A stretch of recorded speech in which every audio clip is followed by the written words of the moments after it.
Good morning, Your Honors.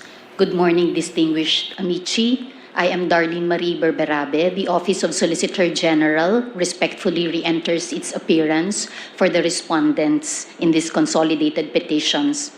With me today, Your Honors, are Assistant Solicitor General Marisa de la Cruz Galandines, ASG George Ortha, ASG Jennifer Fanjalan Legaspi, ASG Samantha Kamitan, ASG Orlando Polinar, and ASG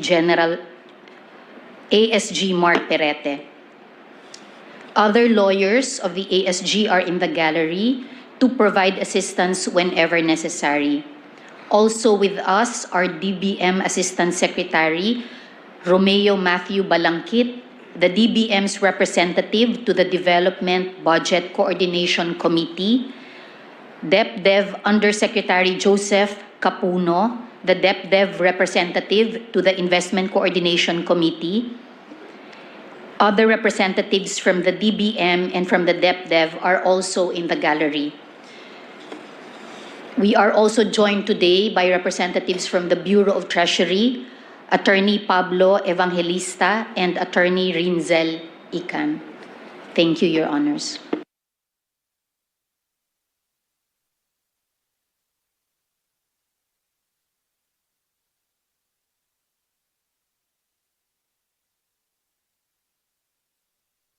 For the record, appearing as Amici Curie are Attorney Florencio Bad, Professor of Praxis at Ateneo School of Government, Honorable Franklin M. Drilon, former President of the Senate of the Philippines, Honorable Benjamin E. Jokno, Member Monetary Boards, Bangko Sentral ng Pilipinas, and Honorable Jose Maria Clemente Joey S. Salceda, former Representative and Chair, Institute for Risk and Strategic Studies.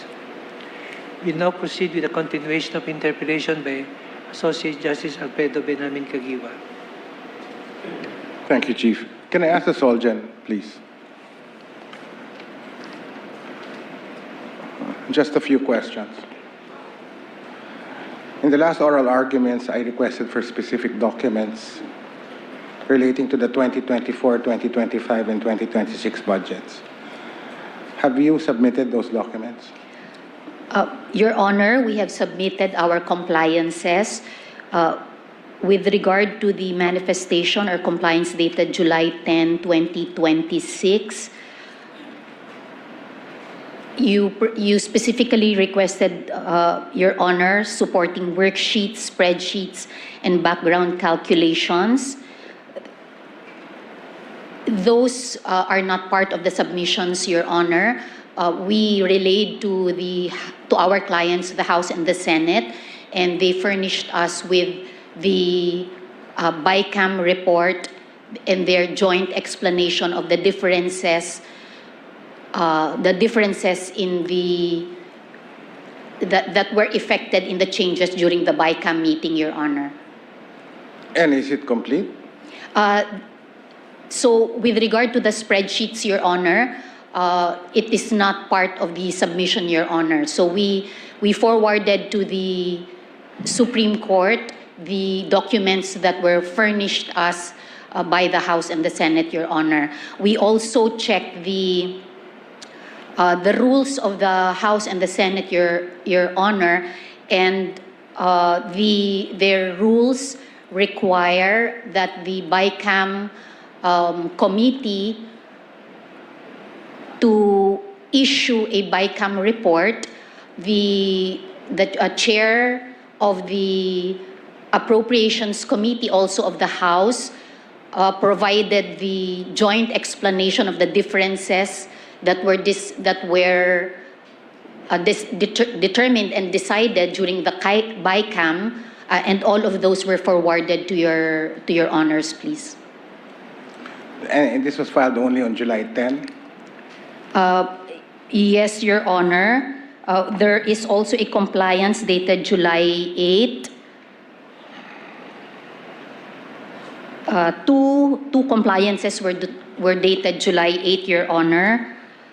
In the compliance dated July 8, we submitted the House and Senate concurrent resolutions regarding the reforms in the budget process and the budget reform bills. In the compliance dated July 8, Your Honor, we submitted the information with regard to the AFP modernization program and the confirmation on the releases for such program, Your Honor. I'm looking at my notes and I asked for a lot of documents, specifically the specific PAPs under program that were inserted by the BICAM, the respective amounts for each, and then the supporting documents for the specific PAPs, meaning whether they're implementation ready, agency absorptive capacity, consistency with priorities in the framework, inclusion in the annual procurement plan. Did your compliances address these? Your Honor, when we ask the House and the Senate, there are no records that are available that can be certified, Your Honor, because again, and they referred us to what is required under their rules, and that they are required to come up with a BICAM report, Okay. and that is what we submitted. So in other to words, Your what you're telling the court is based on what was told to you by them? Yes, Your Honor, and then we also checked the rules of the Senate and the House so that we can also base our request on their rules of if whether it is. Let me cut to you. Who in particular did you talk to in the House of Representatives and the Senate? So my team was corresponding with their counterparts, and I also had a meeting with the Speaker of the House, and the chairperson of the Appropriations Committee, Your Honor. So I had a few meetings with the House leadership, Your Honor. Okay, is it possible that the court asks the representatives of Congress, both the House and Senate, to file a compliance with the court under oath, attesting to what you are now telling us, that in fact they do not have the records? Your Honor, so we had a discussion also on it as, and may I share with you, like there are some institutional concerns also for them. They were saying that we have already provided the BICAM report and the joint explanation, which are all that are required under their rules, Your Honor. Whatever explanations they have for not supplying it, or whether or not, in fact, they don't have copies, all of that can be contained in a manifestation sworn to by them. Your Honor, I will relay your request. No, I think this is the directive of the court already. Yes, Your We Honor. want to know whether or not these documents exist or do not exist, or whether these documents do exist but they don't want to give it to us because of their institutional concerns. Your Honor, based on our discussion, there are really no documents. Based on your Honor. discussion, but I want to hear it from the horse's mouth under oath. Yes, Your Honor. Is that okay? Yes, Your Honor. All right. In the meantime, can I call the DBM? The USEC who argued, who spoke before? ASEC Angel, Your Honor. No, that's ASEC Angel. The other one, the USEC, the girl. Your Honor, Undersecretary Janet Abuel was here in the last orals because ASEC Angel could not appear, and now it is ASEC Angel who is representing DBM. All right. Can I call ASEC Angel? Tag team ba to? Is this a tag team? One is present, the other one's absent. Well, I think DBM was sending a representative, Your Honor. Your Honor, should I stand side by side with a DBM representative for now? No, you can sit down. I just have a few questions for Thank you, Your Angel Honor. ASEC. ASEC Angel, rather. Good I called morning, you Your Angel ASEC. No, sorry. Good morning, Your Honor. Very few questions. Your DBM is the agency responsible for preparing the NEP, right? Yes, Your Honor. Therefore, you are expected to be familiar with every program, activity, and project listed in the NEP, right? As an institution, yes, Your Honor. Personally, Your Honor. When you say as an institution, everybody in the DBM, We have our scope. and you're an ASEC there. There's an assistant secretary and an undersecretary assigned for operations. Okay. And that group handles the specific programs, activities, and projects. All right. Your Honor. So, if you simply compare the NEP with the GAB and the GAA, you should be able to identify which PAPs were increased, inserted, reduced, defunded, deleted, or transferred between programmed and unprogrammed at the BICAM level. Am I correct? What we have access to, Your Honor, for the DBM would be the NEP and the GAA. We are not privy to the specific details of the BICAM, Your Honor. And what about the GAB? The GAB is based on the GAB, meaning the enrolled bill, is only provided to us, Your Honor, upon enrollment with the Office of the President. So what the DBM does is compare the NEP with the GAA. All right, that would be sufficient. Yes, and Your Honor. Comparing the two, you would be able to identify which PAPs I just listed, right? Which were reduced, defunded, inserted. What we have, Your Honor, as prepared regularly by the DBM would be a statement of differences, but it would not be on a per PAP level, but it would be dependent on the per agency level or sectoral But level. you can do it on a per PAP level, right? If necessary, Your Honor, we will. If instructed by this court, you will. Of course, Your Honor. So I'm instructing you now. Is that okay? Noted, Your Honor. All right. We will comply. In the last hearing, I gave a list of questions to the OSG. Did they supply you with that question? Yes, Your Honor. Will the DBM be in a position to answer those questions? We will try, Your Honor. Try. Yes, Your Honor. Have you watched Star Wars? That's why you failed. There is no You try. only try. Yes, Your Honor. I have watched Star Wars. Okay, and as Yoda would say, just do it, right? I will, Your Honor. Okay, so can you supply me the answers and the documents in that list that I gave the OSG? Yes, Your Honor. Can I confirm, OSG, that you have given DBM a copy of that list? I confirm, Your Honor. All right. When can I have it? Okay na po. Your Honor, we have submitted the documents from the DBM. When? No, I'm asking now specifically. You're going to do these things for me now, right? Yes, Your Honor. So I'm asking, when can you submit it the way I want it to be presented to the court? Yung- Do you need a year?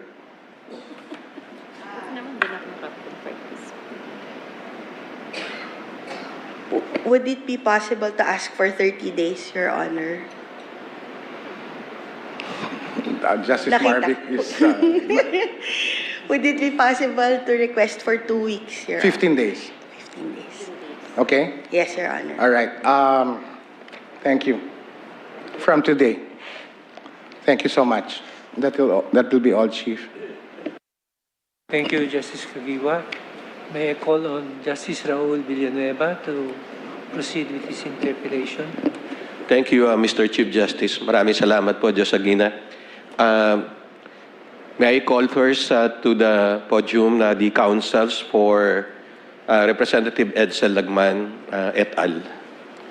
And before we proceed to set the tone of my interpellations, with the permission of Justice Mon Hernando, allow me to show a slide that he presented with the letters IHUA, if you remember. That's the one. That stands for I hate unprogrammed appropriations. That's according to, of course, the presentation made by Justice Hernando. But as we Ilocanos, as well as all Filipinos, are very respectful, so I added the word po. So, which means I hate unprogrammed appropriations that are pocketed. So with that, I will be asking mostly or a lot of leading questions. So a reminder to everyone, answerable by yes or no only so as to expedite the interpellation that I will be making. So for the counsels of Representative Edsel Lagman, to be clear, the nullity and unconstitutionality of the unprogrammed appropriations as an appropriation item in the 2024 GAA or General Appropriations Act is not being prayed for by the petitioners, is it not? That is correct, Your Honor. When the petition of Edsel Lagman et al. Was filed, the so-called flood control project scams were not yet exposed, is it not? Yes, Your Honor. So it can be said that the filing of the petition essentially is not out of hatred for unprogrammed appropriations. Am I correct? We confirm that, Your Honor. Okay. By the way, any one of you can answer. No?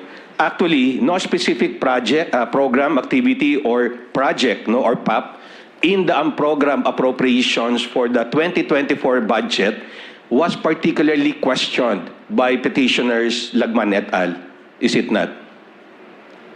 Not necessarily, Your Honor. I think the main contention of the petitioner in that petition is the fact that the amount was exceeded, Your Honor. That's right.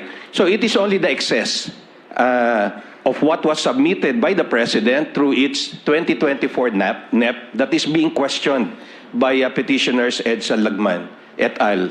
Is it not? Correct. Yes, Your Honor. And this is because in the NEP for 2024, the recommended amount of unprogrammed appropriations was in the total sum of about 281.9 billion. But in the General Appropriations Bill that came from the House, this was increased to a total of 731.4 billion, is it not?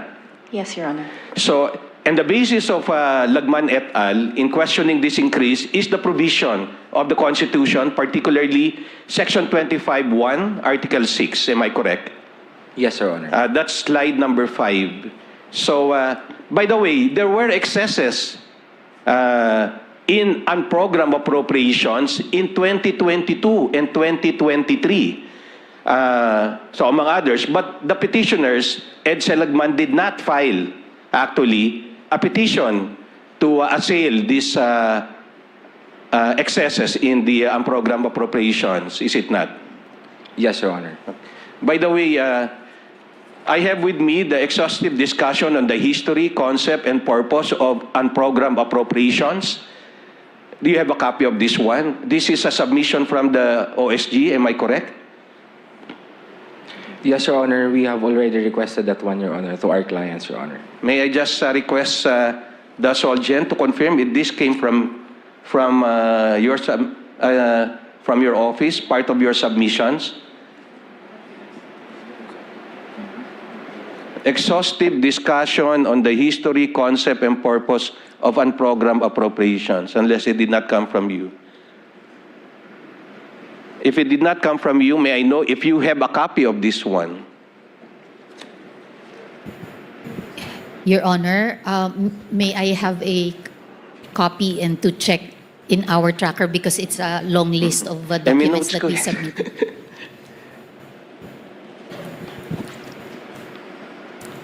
Thank you very much.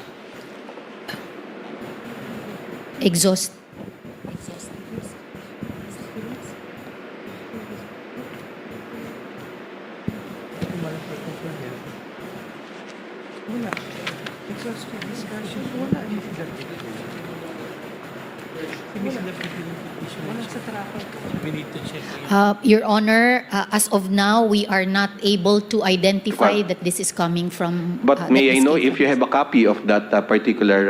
as of now, Your Honor... None as well? None. Okay. Thank you, Your Honor. Thank you as well. Now, going back to the counsels of Lagman et al. So specifically, Lagman et al. Are pointing to the Bicameral Conference Committee or BICAM, then co-chaired by Senator Angara and Representative Saldico, as the one to be blamed as they allegedly clandestinely inserted the excess in program appropriations. Is this correct? Essentially, yes, Your Honor. That is in your petition, actually. Yes, Your Honor. You're pointing to them, the two of them. insofar as the additional or excess in unprogrammed appropriations is concerned. So, is there any basis for this allegation of the petitioners? Well, Your Honor, as previously alleged by in the petition, both the House and the Senate actually came up with similar outcomes in relation to the amounts of the GAA. And when it came out of the bicameral conference committee, that is when the unprogrammed appropriation bloated about 100%. So the only basis is because after the deliberations on the budget for 2024, there was an increase that appeared, no, after the GAB was submitted. Is that correct? Yes, Your Honor. Okay. So, so just to be clear, Lagman et al., they are not blaming the entire Congress, both the House of Representatives and the Senate, about this excess. Yes, Your Honor, because as stated in the petition, Your Honor, the version of the lower house and the upper house in the General Appropriations Act is the same, Your Honor. It only, again, increased a very substantial amount, Your Honor, when it came out from the bicameral conference committee. So that is why, Your Honor, the previous congressman of the 1st District questioned the constitutionality of the unprogrammed appropriations as to the excess, Your Honor. But the focus of the blame is only on the supposed, the alleged co-chairpersons of the bicameral conference committee. Is that correct? Essentially, Your Honor, yes. However, Your Honor, if we may direct you again to the petition filed by Congressman Lagman, there are allegations there in relation to, but the court has already passed on it in relation to unprogrammed appropriations and securing funding for them through GOCCs. Okay. So, going to another point, although unfortunately passed on, is it right to say that the late Representative Edsel Lagman and his co-petitioners, Representative Bordado Jr. and Representative Hataman, are not completely against unprogrammed appropriations except the excess? Am I correct? That is correct, Your Honor. Okay. So in all the years that the late Representative Lagman was in the House of Representatives, did he or even his co-petitioners here, if you know, ever filed a petition before the Supreme Court or any court for that matter to question the constitutionality of unprogrammed appropriations? We confirm, Your Honor, that the late Congressman Edsel Lagman did not file any petition questioning the legality of unprogrammed appropriations because, as also stated in the petition, Your Honor, according to him, it is an essential component, Your Honor, of the budgetary process of the Republic of the Philippines. So in other words, this is the first time, insofar as the 2024 budget is concerned, that Edsel Lagman and his co-petitioners filed to question the constitutionality of the excess in unprogrammed appropriations. We confirm that, Your Honor. And yet there are, as I mentioned earlier, based on record, some excesses in unprogrammed appropriations in prior years. Do you agree? And yet no petition was filed. Do you agree? It would appear so, Your Yeah, Honor. okay. Yes. So, on the bicameral conference committee, is it correct to say that the executive department, whether the Office of the President or even the Department of Budget and Management, the Department of Finance, or even the Office of the National Treasurer, they have nothing to do with the work of the BICAM committee or what it does when it comes to the national budget? Am I correct in saying that? Your Honor, insofar as passing the national budget is concerned, we would agree, Your Honor. But in relation to the implementation of all of these programs under the GAA, then they would be participative.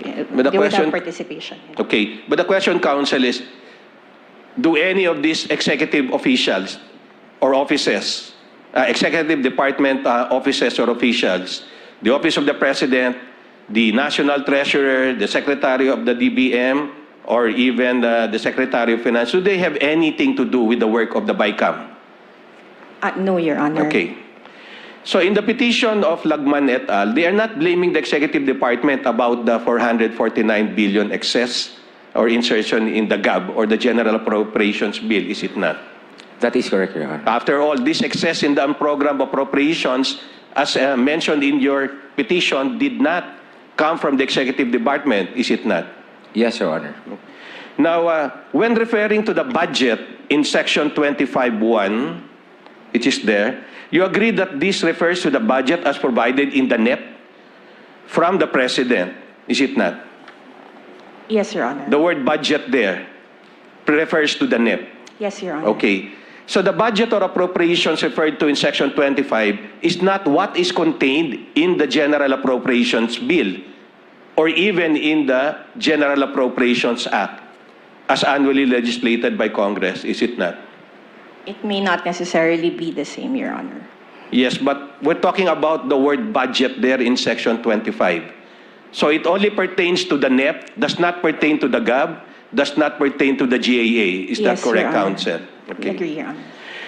It is the position of Lagman et al., while the Constitution does not distinguish the prohibition on increasing the totality of the appropriations per Section 25.1, this refers separately to both the program appropriations and the unprogrammed appropriations.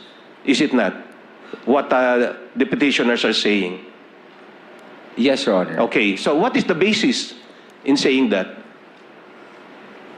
That the amounts prohibited to be increased should be reckoned or treated differently with respect to the program appropriations, meaning you cannot increase the program appropriations, and likewise you cannot increase the unprogrammed appropriations instead of the entire amount of the national budget. Your Honor, it is the position of the late Congressman Edsel Lagman that both the program appropriations and unprogrammed appropriations cannot be increased because Section 25, subparagraph 1, Your Honor, did not distinguish, Your Honor, as to the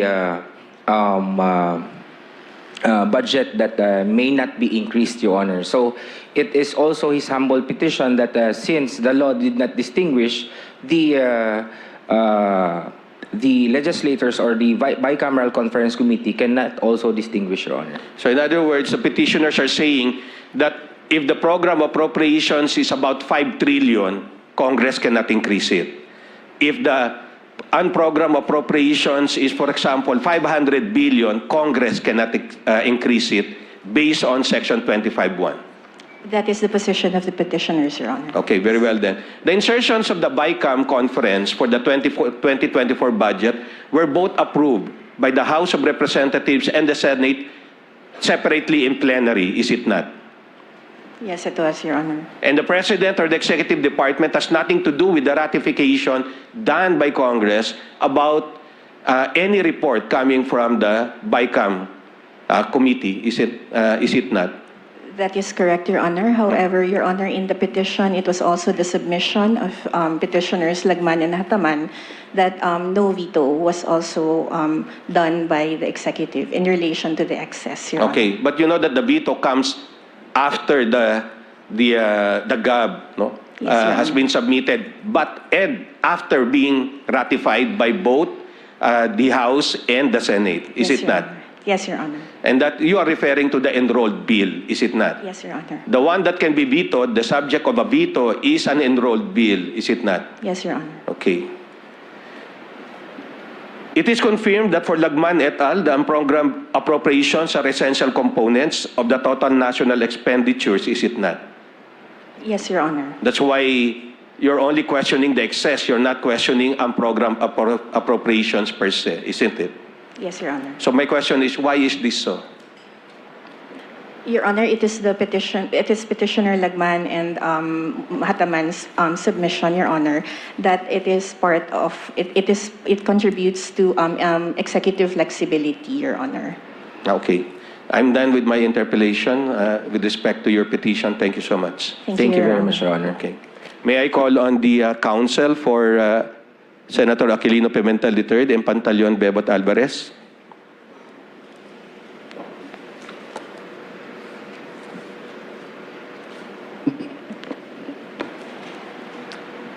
Good morning, Your Honor. Good morning, Counsel. Pimentel III and Alvarez are not asking that unprogrammed appropriations alone be declared unconstitutional, but rather the entire 2024 GAA or RA or Republic Act number 11975, is it not? Yes, Your Honor. And for Pimentel III and Alvarez, the 2024 GAA is unconstitutional because it violates Section 25(1) and Section 26. Section 25(1) is there. Section 26 of Article 6 is slide 7 of the Constitution, is it not? Yes, Your Honor, among others.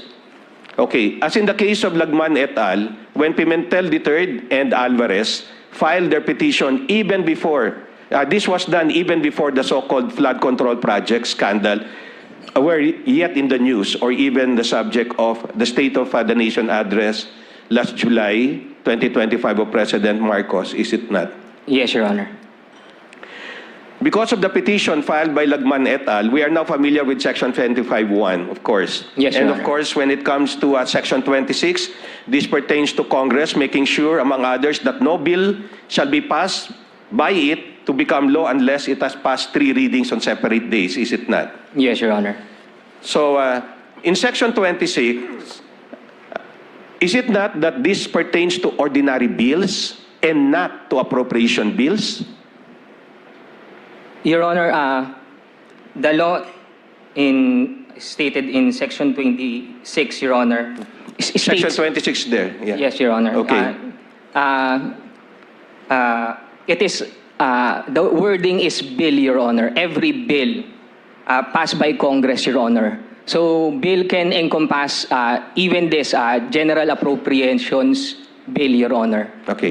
Yes, Your Honor. So it is your view that the requirement for an appropriations bill to be subjected to at least 3 readings should also be observed? Yes, Your Honor. Okay.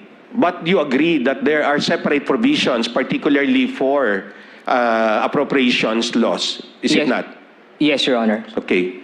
So, when certifying a bill as urgent then, is the President required under the Constitution to specify the public calamity or emergency to support such certification?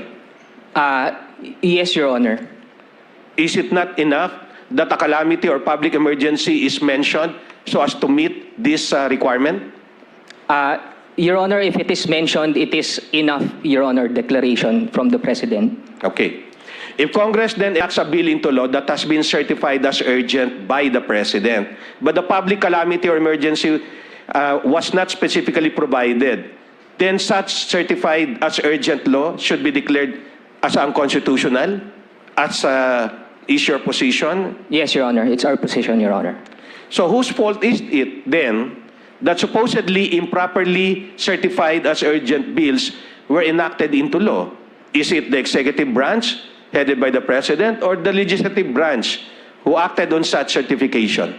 Your Honor, it's the executive branch, Your Honor, as embodied in our petition, Your Honor.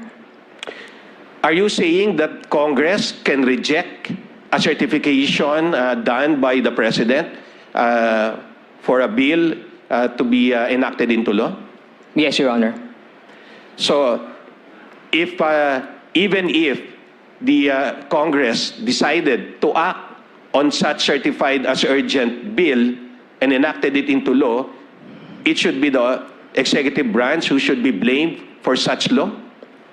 Your Honor, it's the assessment of the executive branch, Your Honor, and it just so happens that we have a law, Your Honor, defining calamity, Your Honor, that could be interpreted also, Your Honor, by the Congress. So even if Congress acted on an improperly certified bill, you're saying that when this is enacted into law, it should be the executive branch who should be blamed, no, for such law? Yes, Your Honor. There's also the discretion part on the part of the Congress, Your Honor. You know that law can be vetoed. Yes, And, Your Honor. or any veto for that matter can also be overturned by Congress as well. Yes, Your Honor. Okay. For the 2024 national budget, you confirmed that the total amounts in the NEP submitted by the President and what are contained in House Bill number 8980 or the General Appropriations Bill from the House and the committee report number 155 of the Senate are the same insofar as the amounts contained therein are concerned. Yes, Your Honor. So when it comes to the national budget, the Senate does not come out with a counter bill. Do you agree with that? Your Honor, if you mention the Senate, Your Honor, there's also this BICAM, Your Honor, that also has the Senate component, Your Honor. And the issue in this case, Your Honor, was the proceedings there which increased the amount in the unprogrammed appropriations, Your Honor. So I just want to clarify that. But you know that with respect to appropriations laws, only the House of Representatives comes out with a version, like a House bill version, which is referred to as the GAB, and the Senate does not come out with a counterpart bill. Are you aware of that? Yes, Your Honor. So in other words, it's not similar to any kind of law wherein there is a bill in the House and then there is a counterpart bill in the Senate with respect to laws outside of appropriation laws. Yes, Your Honor. Okay. So under Section 24, Article 6, that's slide number 4, all appropriations bills, among others, shall originate exclusively in the House of Representatives, but the Senate may propose or concur with amendments. Do you confirm then that it is the House which principally determines appropriation laws and not the Senate? Yes, Your Honor. Based on that constitutional provision, Section 24. Yes, Your Honor. Okay. So if the Senate does not propose or concur with amendments with the appropriations bill from the House, and there are disagreeing provisions, if you know, what will become of the bill that will come from the House? Your Honor, the House is equipped, Your Honor, to my knowledge, because there are numerous, Your Honor, other than the versus the numbers in the Senate, Your Honor. That's why this, I want to say that this is crafted this way, Your Honor. The constitutional provision is crafted this way because in the House, Your Honor, they are properly equipped by their numbers, Your Honor, to analyze, Your Honor, and to sift through, Your Honor, the NEP, Your Honor, prepared by the President. Okay. If there is no BICAM committee, bicameral, no, conference committee, how will disagreeing provisions be addressed or settled by Congress? Your Honor, I just want to point out, Your Honor, that the process, process within which you determine the change, Your Honor, actually the increase in the amount of unprogrammed appropriations, is not commensurate to the analysis, Your Honor, as given in the National Expenditure Program, Your Honor, and in the General Appropriations Bill, Your Honor. Okay. I just want you to take note of Section 24 because that's also the subject, no, of your petition. Now, if you know, why did Pimentel III and Alvarez not file a petition before the Supreme Court to question the GAAs prior to the 2024 GAA, like in 2022 and 2023, where there were increases in the appropriations for unprogrammed appropriations? Your Honor, to my knowledge, this is a stepwise increase, Your Honor, in the amount of and the bicameral conference committee, Your Honor, increased this, Your Honor, and excluded it in the total for the appropriations, Your Honor. Our position, Your Honor, is that it should not violate 25(1) of Articles 6, Section 25(1) of Article 6, Your Honor. Okay. Okay, but by the way, based on the records that I have, in 36 years, there were 8 GAAs where unprogrammed appropriations were increased. And it is on record that this is the first time that Senator Pimentel, Coco Pimentel III, and Alvarez, Congressman Alvarez,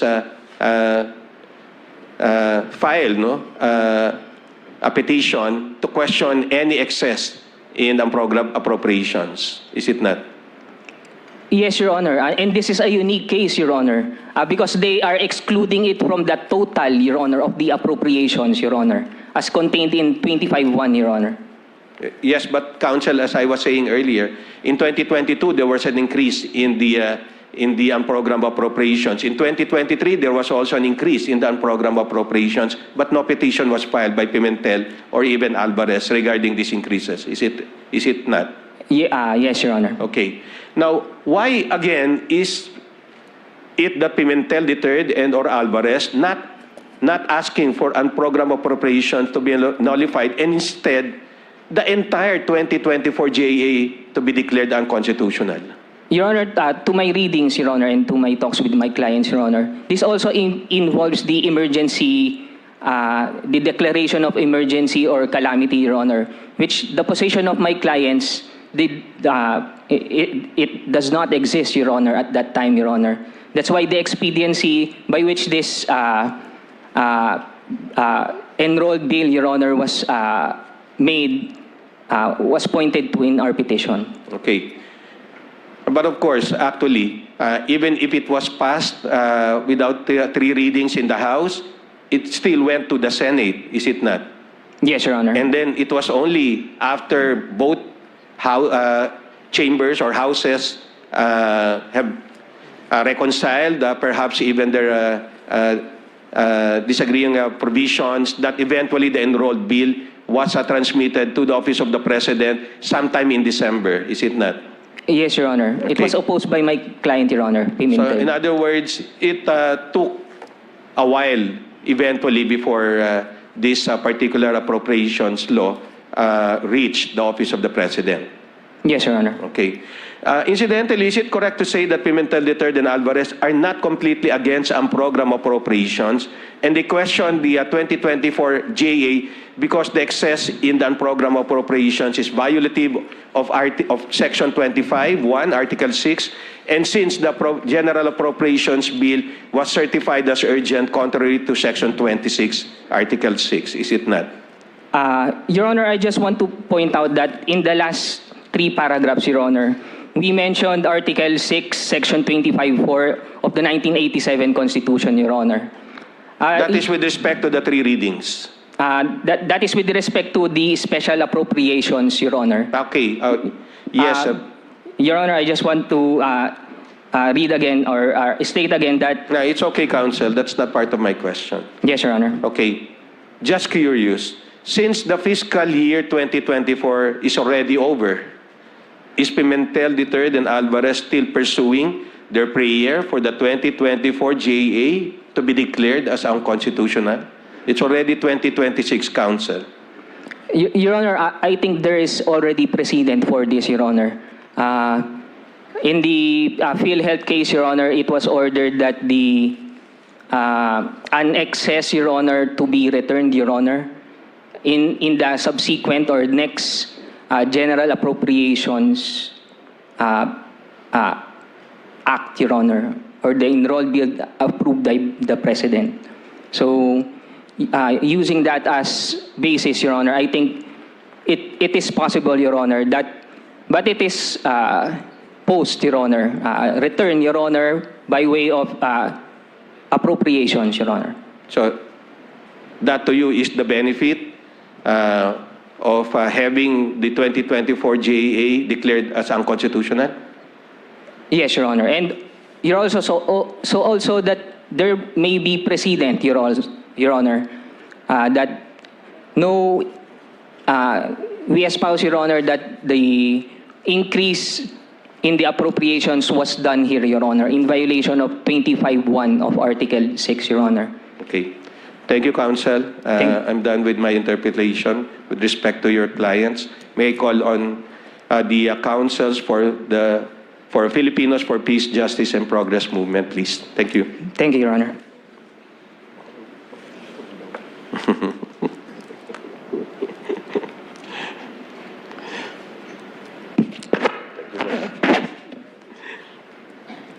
So FPJPM is only asking to declare as unconstitutional the increase in appropriations to the special accounts in the General Fund or SAGF and the DPWH Special Road Fund, which were not part of the 2025 NEP or the President's budget for 2025, is it not? Yes, Your Honor. Yes, Your Honor. So am I right in saying that these two items are under automatic appropriations? Yes, Your Honor. So the issue here is not about unprogrammed appropriations, but automatic appropriations? That is correct, Your Honor. So FPJPM, sorry paborito ko si FPJ, pero hindi ko maano itong FPJPM is not asking to declare as unconstitutional unprogrammed appropriations in the 2025 GAA or RA or Republic Act number 12116. Is this not correct? That is correct, Your Honor. Okay. The concern of the petitioner, Your Honor, is So- the automatic appropriations, Your Honor. So again, the SAGF for some agencies in the sum of 12.7 billion in addition to the 27.3 billion in the 2025 NEP or the total sum of 40.1 billion in the 2025 GAA is under the item on automatic appropriations. So as an item under automatic appropriations, it is your position that all agencies with SAGF or those given automatic appropriations should not be increased beyond what is provided in the NEP. Yes, Your Honor, that is correct, Your Honor. So why do you say this again? Because, Your Honor, the basis for the creation of the SAGF, or the special account in the general fund, is provided under the special laws that were, whose funds were increased by Congress, Your Honor. And, Your Honor, if I may add, and if any of those were increased, it will definitely exceed the National Expenditure Program as provided by the President, and therefore, it will violate Article 6, Section 25(1), Your Honor. Okay. So what again do you mean by automatic appropriations not being required and annual legislative action by Congress? Automatic appropriations, Your Honor, means the funds that were already designated by, earmarked by law for a designated purpose shall not be increased, shall not be touched by Congress. So you're unless- saying if the proposal is, for example, the amount of SAGF to cover a number of agencies is about 1 billion, when you say this does not require annual legislative action by Congress, it means that amount should just be accepted as is without any increase or decrease? Yes, Your Honor. Your Honor, if I may add, because there is already, the law has already provided for that amount, Your Honor, and therefore, it must comply with the requirement of these special laws that provide that this amount shall be earmarked for these government agencies. Okay. Per the computation of FPJPM, the 2025 GAA reached 6.365 trillion, higher than the total sum of 6.352 trillion in the 2025 NEP, due mainly to the increase in the SAGF, is it not? That is correct, Your Honor. So still, it is the position of the FPJPM that the entire 2025 GAA should not be declared illegal and constitutionally defective, is it not? Only with respect to the excess, Your Honor. So why are you not of the position that due to that increase or because the total budget was increased beyond what was provided in the NEP submitted by the President, you still consider the entire GAA as constitutional? Because, Your Honor, only the increase was made, has made the entire budget unconstitutional, Your Honor. Okay. What again is questionable in adjusting the appropriation of the DPWH on the Special Road Fund, which is under automatic appropriations, from 16.7 billion in the 2025 NEP to 34.7 billion in the 2025 GAA? Your Honor, the basis of the question is with respect to the special law creating the special road fund, Your Honor. That would be Republic Act 8794 as amended by Republic Act 11239. Under that law, Your Honor, it was specifically stated, particularly Section 7 thereof, that the special road fund must be sourced from the motor vehicle users charge. Okay. And what happened in the 2025 General Appropriations Act, Your Honor, was that from 16 billion, when it went through the bicameral conference committee, it was increased into a staggering 34 billion, Your Honor. And it is our humble submission that this violated the Constitution, Your Honor. Okay. FPJPM is not faulting the executive department, particularly the office of the president, in the increases in the SCJF allocations and the line item appropriation of the DPWH on the special road fund, is it not? Yes, sir. So similar to the assertions in the Lagman et al. Petition, FPJPM finds the bicameral conference committee as responsible for such upward increases in the automatic appropriations for the SAGF and the DPWH on the special road fund, is it not? Yes, Your Honor, as reflected in the special provisions of those amendments, Your Honor. Yeah, very well then. Thank you, counsels, Thank you. for answering my questions. I'm done with my interpellations regarding your client. May I call on Thank you, the Your Honors. counsels for Edgar Erice and Laila De Lima, please?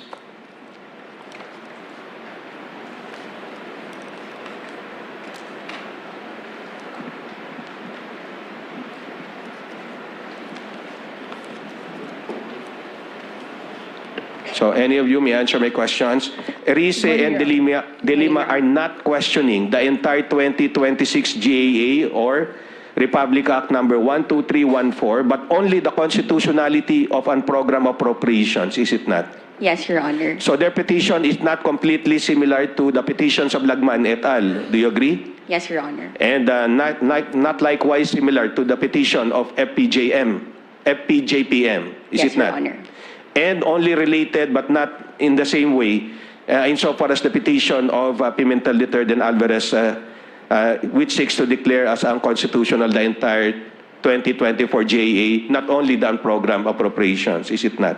That is correct, Your Honor. Okay. When Erice was a previous member of the House of Representatives and De Lima was serving as a senator, they did not file a similar petition before the Supreme Court, assailing the inclusion of unprogrammed appropriations in the previous year's GAA. Is it not? They did not, Your Honor. This is the first instance. Okay. So in other words, since 1987 or 1989, when unprogrammed appropriations were included as an item, as a major item in the General Appropriations Act, no case was filed by any of them regarding these unprogrammed appropriations. That is correct, Your Honor. Okay.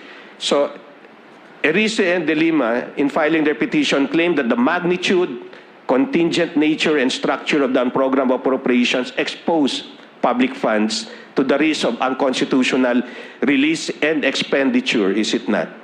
Yes, Your Honor. Are the risks they have in mind what happened to the flood control projects budget that has now become very controversial? That is a manifestation of the defects, Your Honor, that has been inherent in the unprogrammed appropriations.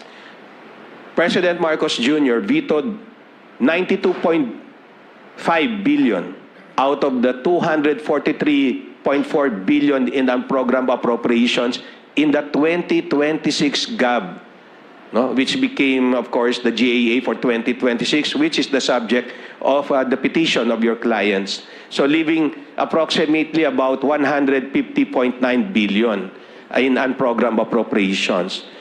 Are Erice and De Lima aware if as of May 31, perhaps 2026, or if available as of June 15, 2026, the unprogrammed appropriations in the total sum of 150.9 billion has already been spent by the implementing agencies?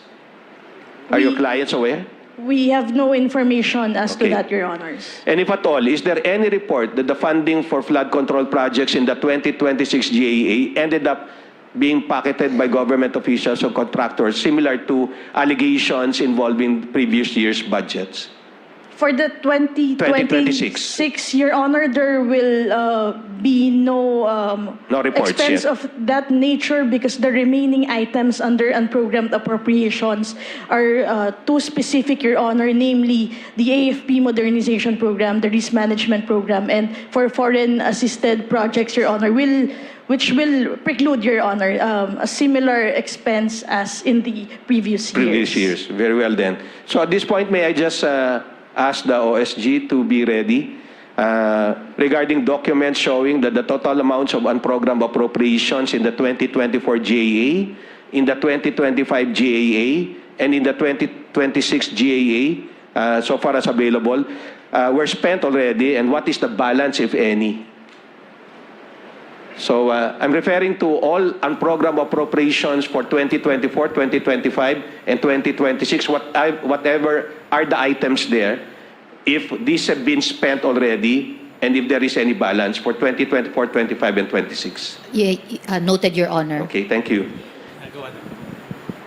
If you know, the conditions for the release of funds to finance unprogrammed appropriations have appeared in prior years, GAAs, like in the 2024 GAA and the 2025 GAA, is it not?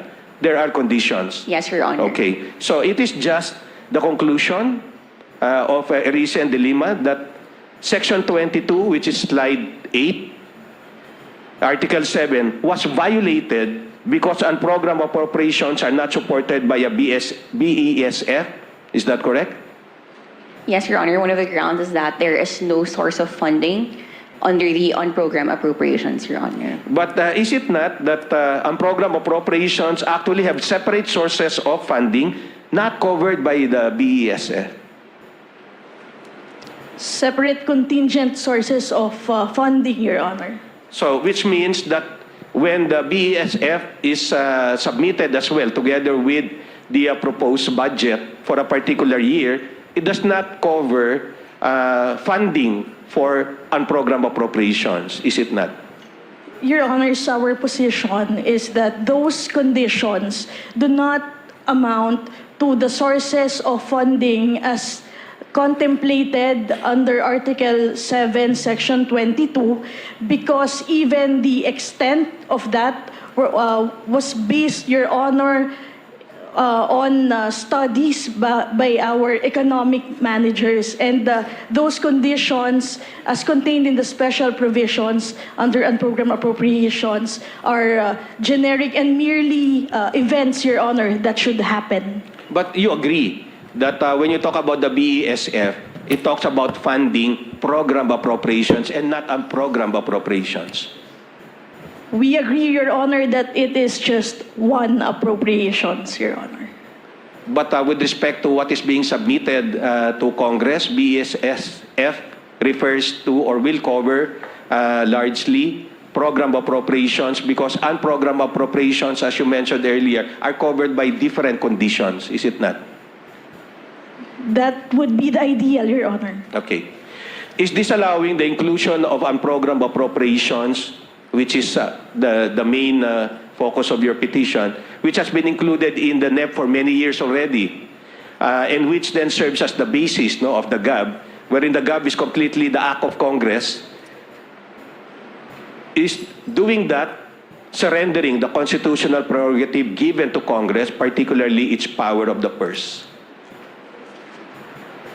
It will not be surrendering the power of the purse, Your Honor. In fact, it will strengthen Congress's exercise of the power of the purse, because by removing the unprogrammed appropriations, it will preclude delegation of the authority to appropriate to the executive department, Your Honor. And in terms of tradition or longevity of the use of unprogrammed appropriations, we have done that to the pork barrel, Your Honor. So it will not preclude the Honorable Court from considering to declare as unconstitutional as well the unprogrammed appropriations. But you agree that, do you agree that, of course, when it comes to the power of the purse, it covers not only programmed appropriations, but even unprogrammed appropriations?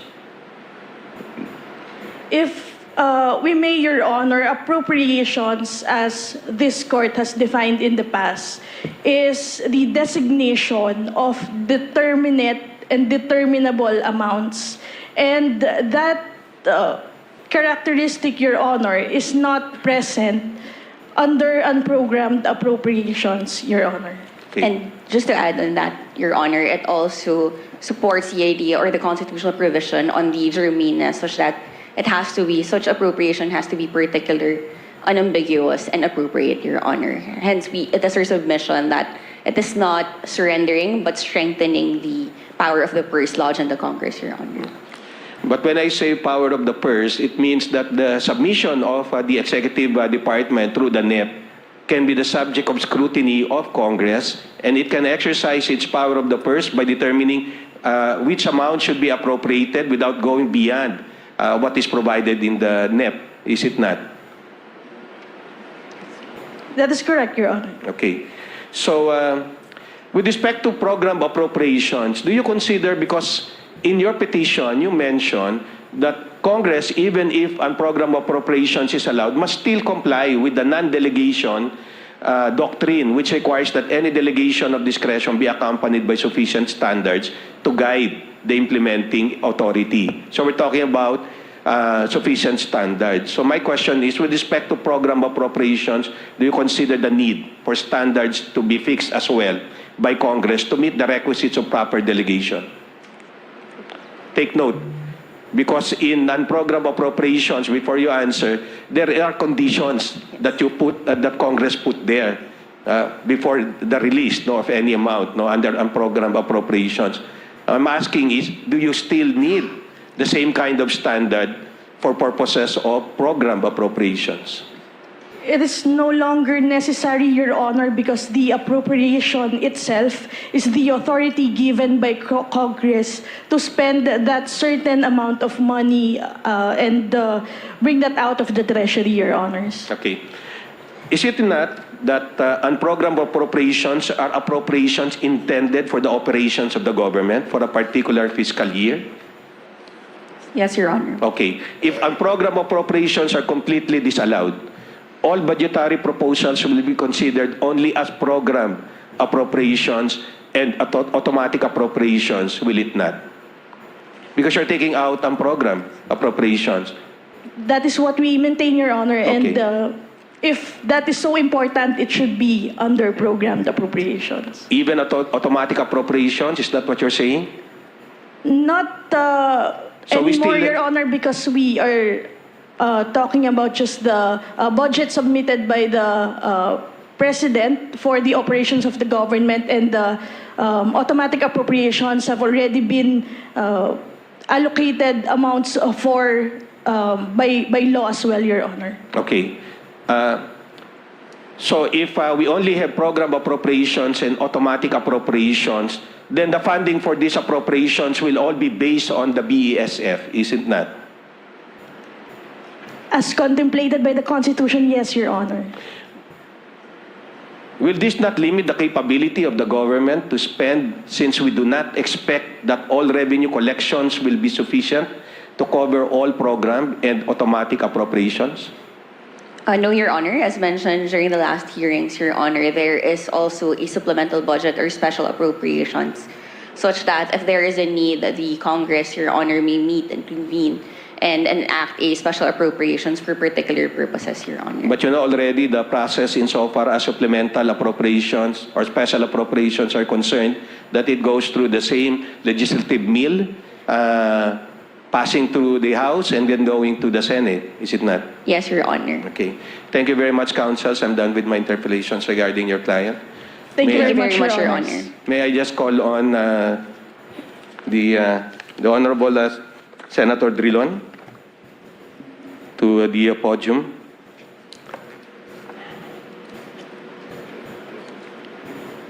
Former Senate President Frank Drilon.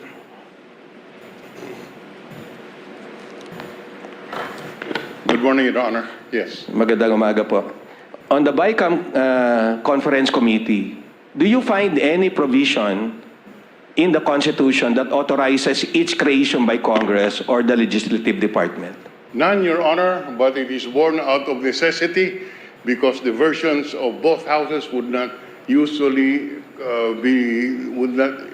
would we need to reconcile the respective proposals of the two chambers, and therefore the need for a bicameral conference committee to iron out these differences. So how does Congress create this BICAM then? By resolution, by legislation, or by mere agreement?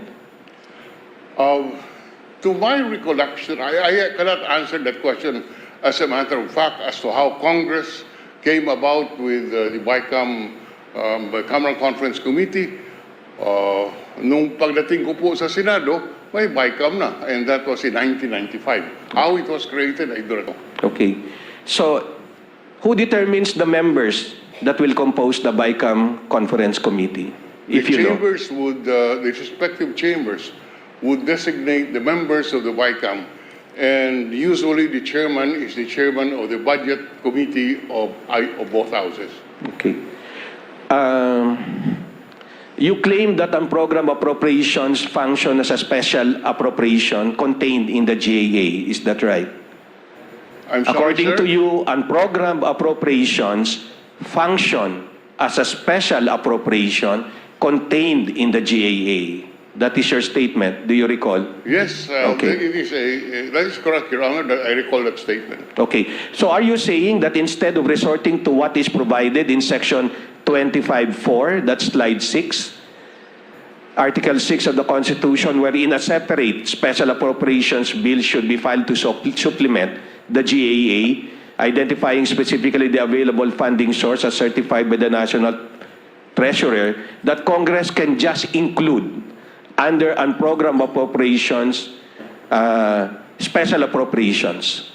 The unauthorized appropriations are included in the national expenditure program submitted by the executive to Congress, and Congress adopts it as part of the general appropriations bill and subsequently part of the General Appropriations Act. Whether or not that the inclusion or the funding of those unprogrammed appropriations are contingent upon certain conditions. If I may submit to Your Honors, the reason why there is so much difficulty is that we forget the fact that Congress has plenary powers over the budget. We must remember, sir, if I may say, that we are in a Republican state. In a Republican state, all power emanates from the people. And the Constitution is a limitation on the power of the state, on the power of government. And therefore, the limitations of the power of government must be contained in the Constitution. Okay. Now, the Constitution does not provide for the unprogrammed appropriation. And therefore, this is part of the power of the state to appropriate. And it is our respectful submission, Your Honor, that this is a plenary power of Congress, and that cannot be restricted, but it doesn't mean that the use of such power cannot be corrected, and that is why there is the power of this honorable court to correct abuses of discretion on the part of the branches of government. Okay. When you talk about unprogrammed appropriations, which forms part of the NEP submitted by the President, usually there is no need for a certification from the National Treasurer about the availability of funds to cover those unprogrammed appropriations, is it not? That's correct, sir. Okay. It And is then only as when they are compared- released that certification is required. Okay. And compared to a special appropriation pursuant to Section 25.4, you need a certification from the National Treasurer for the availability on the availability of funds for purposes of a law to provide for that special appropriation, is it not? You are correct, Your Honor, Okay. but the assumption, I assume, is that the inclusion of the unauthorized unprogrammed appropriation with the corresponding sources of revenue, which is excess funds or excess collection and or loans, is the one that would take the place, in effect, of the special authorization or granted or required of special appropriations. Okay, in other words, you prefer that ang program appropriations be in the net rather than to come up with the special appropriations that would supplement the national budget. I have no preference, Your Honor. Okay. The fact is that it is there, and we did not create that. Okay, for many years, program appropriations have been included in GAAs since 1989, and you claim that its legitimacy arose only, the questions, on its legitimacy arose only after a marked increase in the said appropriations as compared to the NEPs. So are you saying that if the program appropriations were not increased, there should have been no issue regarding the inclusion of these program appropriations in the GAAs? In my submission, Your Honor, in my opinion, there is no question of the inclusion of unprogrammed appropriation. It is in the process of implementing the unprogrammed appropriation where questions legitimately arise. Okay. If you knew, because of reports already regarding the misuse of these unprogrammed appropriations for flood control projects, if you knew that the amounts allocated for unprogrammed appropriations will just be pocketed, will you still advocate for these appropriations to be included in our GAAs? I am not advocating for anything. What I'm just saying is the power to include unprogrammed appropriation is a power of Congress. Okay. So, what safeguards, if any, should be put in place to prevent the misuse of funds placed under unprogrammed appropriations? We have, number one, the check on the use on the utilization of the unprogrammed appropriation is the requirement that there should be an excess in revenue. The abuse committed by the executive branch is that instead of considering the whole revenue picture, they picked up on individual sources of revenue and on that basis authorized the release of unprogrammed revenue, which was the source of the corruption. Having said that, Your Honor, it is not because we have enough safeguards or mechanisms in our Constitution which should address these abuses. You have the COA, and precisely we are now witnessing the impeachment of the Vice President because it is a mechanism for accountability. And therefore that is embedded in our Constitution, the mechanisms of accountability. Unfortunately, over the past decades, we have seen how the culture of impunity has prevailed, and therefore you have abuses of authority because we have never enforced the law correctly. Okay. It is your position that program appropriations and non-program appropriations must be separate in the GAAs. Do you confirm that?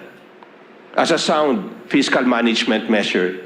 You mentioned that. I'm sorry, sir, if you can rephrase. You said previously that program appropriations and unprogrammed appropriations must be separate in the GAAs as a sound fiscal management measure. Do you confirm that?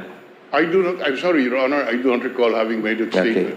Anyway, that's part of my notes. But Yes. thank you, Mr. Senate President. Thank you, sir. Okay. May I call on Secretary Butchabad?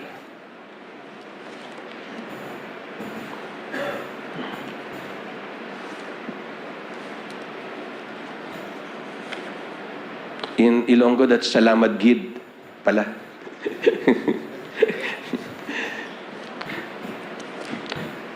Morning, Justice. Good morning. According to you, over the past 4 decades, the country registered budget surpluses only during a brief 4-year period from 1994 to 1997 during the administration of President Ramos, and revenue collections exceeded targets only in 6 fiscal years, 1994 to 1997, 2001, and 2004. So that as a general rule, the fiscal conditions necessary to validly trigger and program appropriations have not existed, according to you. Is this not right? In general, Your Honor. Okay. So are you saying then that all the unprogrammed appropriations for the years that there were surpluses or where there were excess in revenue collections are valid? Well, only because for some of those years, until the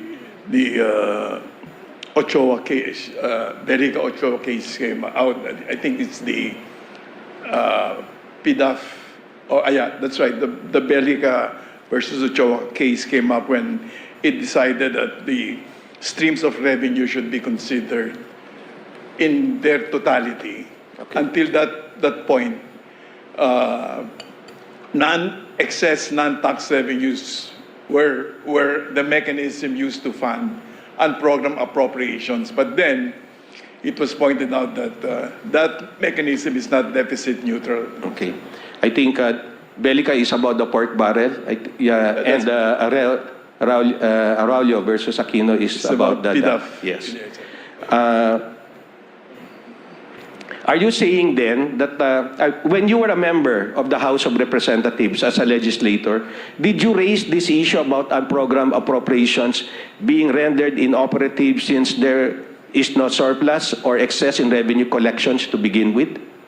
Well, in fact, to be perfectly honest, we were never really concerned about it because it never came up in the discussions of Congress, because really the focus was on program appropriations, because under the Constitution, the program of appropriations is funded by the BSF, and it contains the NEP, or the President's budget. So that was really the focus of discussion. And now we realize that unprogrammed appropriations don't really figure in the debates, because what they at most do is authorize general expenditures.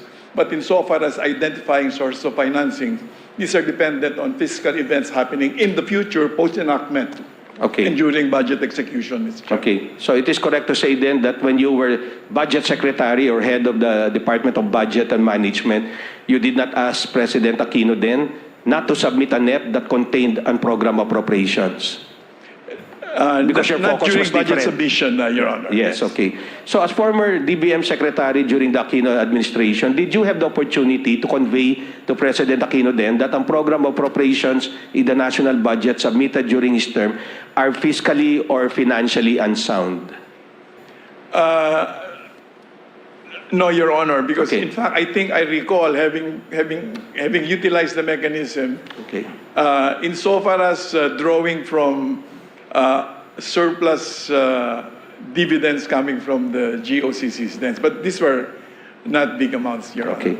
Was there any occasion during the administration of President Aquino that he vetoed any provision in the budget bill presented to him for his signature?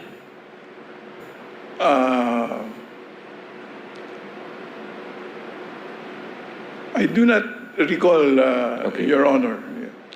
Would you agree that projects, activities, or programs or PAPs under unprogrammed appropriations require closer monitoring or scrutiny as compared to the PAPs under program appropriations? Well, compared to the program appropriations, which have identified sources of financing, and which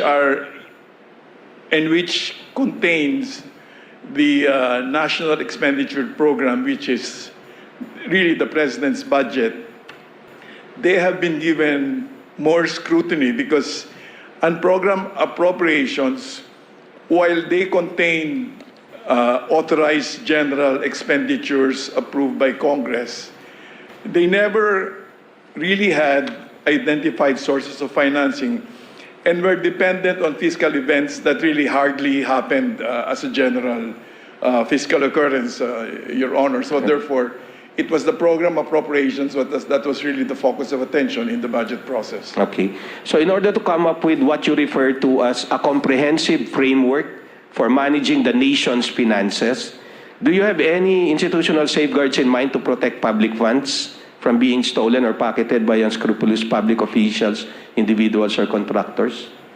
Well, what has been unprecedented insofar as the abuse of or the diversion of PAPs from, let's say, program appropriations has been just this past 3 years, Your Honors, in 2023, when something like 397 billion were taken from program appropriations. In 2024, when the amount of about 564 billion were all taken from the program appropriations and diverted somewhere. And finally, in 2025, when 497 billion from program appropriations were also reprogrammed. Okay. So those are really unprecedented in my experience insofar as budgeting is concerned.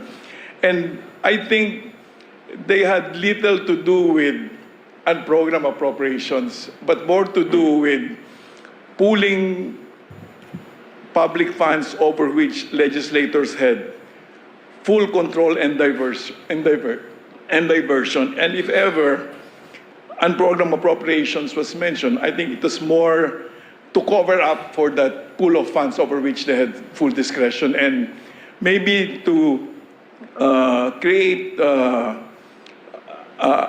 an assurance which has no basis for telling the public that we are taking these funds and putting them in unprogrammed appropriations because in the future we may be able to find money to finance them. And perhaps that may have happened, and that may have been the reason why in the 2024 GAA, that was amended and a general provision 1D was included, which resulted in the extraction of cash from PhilHealth and PDIC. And I think that is the only consequence I saw in the adoption of the unprogrammed appropriations during that time, Your Okay. Honor. Thank you very much, Secretary. I'm done with my interpellation. Salamat po. Salamat din po. Diyos mamahis. Can I call on Congressman Joey Salceda, please?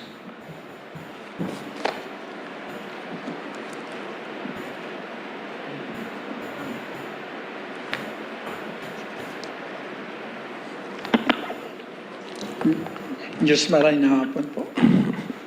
Magandang araw po. Nembag nga bigat yo po. In your presentation, it is your position that the government is spending too little and the effect thereof are in a three-bladed contractionary policy, which are spending is lower than last year, we are shrinking money supply, and the external environment is cloudy. Is it not? Correct. Okay. Are you saying that government spending based on program appropriations are not enough, that we need unprogrammed appropriations? You can see that in terms of its impacts or its consequences in terms of poverty, unemployment, in terms of economic growth. So all these are reflect what the government puts into the economy, and therefore it can be said that government expenditures are suboptimal in order that we can achieve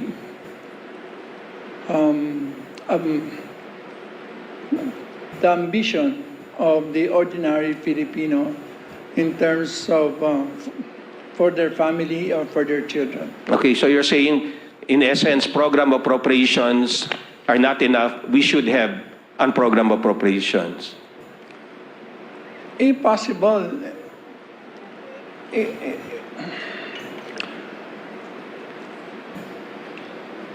optimally, sir, Okay. they should have been put there, except that there are conditionalities. Okay. When you say conditionalities, you're not sure whether, one, the revenues will come in, two, that the FAPs or the foreign assisted Okay. loans will come in. Okay. Also, and according to you, the long use by the executive and legislative branches of program appropriations should result in these appropriations being decreed as lawful or constitutional. Am I right? That's what you said in your presentation. Yes. Okay. So you maintain this view then, even if there are reports of abuse, misuse, or misappropriation of funds allocated for program appropriations? Do you still maintain that view? Sir, the abuse is not a function of the fact that malaki po yung unprogrammed funds, unprogrammed appropriations. I think there are enough railguards in the Constitution itself, in a lot of laws, in terms of COA, in terms of, there's a slew, a universe that will provide the controls, and therefore, the abuse of unprogrammed funds, the abuse is not a function because there are unprogrammed funds in the budget. Okay.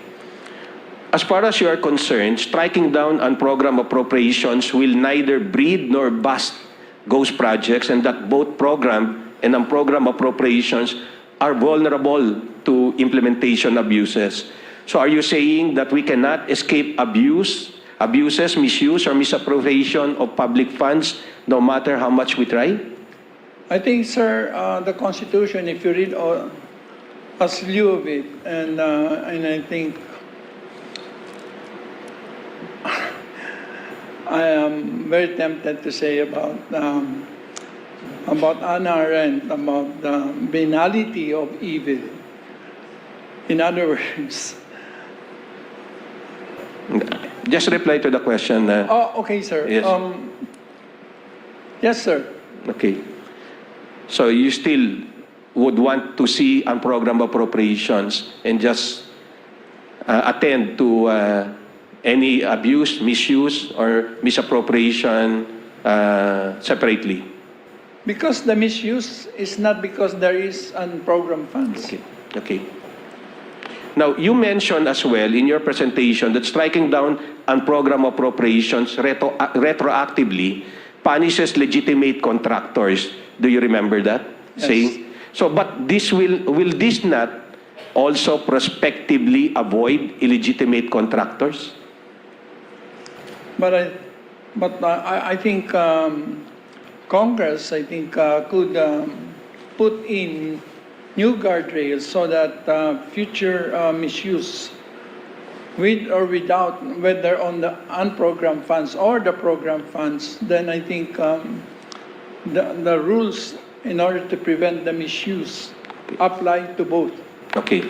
According to you, without unprogrammed appropriations, government is left with no crisis instrument, and there is no replacement insofar as unprogrammed appropriations is concerned. Do you confirm that? Yes, sir. Because So are you saying that we are stuck with unprogrammed appropriations no matter how we try to get rid of it? Well, we're not in the best of times.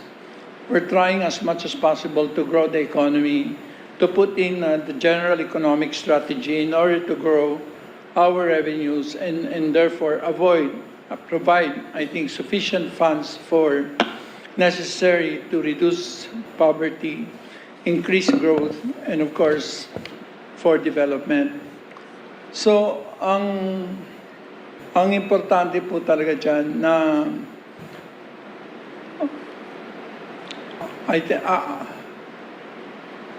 that the instrumentalities of government, and there are enough rules. If you read, I don't know if you put all the rules and guidelines, the IRRs, I think there are enough guardrails, but I think still. So I don't think that ang sinasabi ko po, sir, na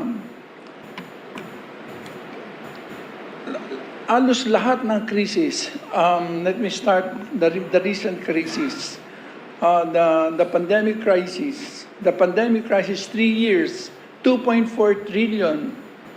There was no revenues of 2.4 trillion. So it was the central bank that financed the government. And therefore now we have to use unprogrammed funds in order to pay for it.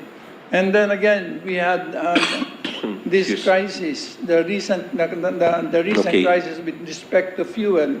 So again, we cannot rely on the organic,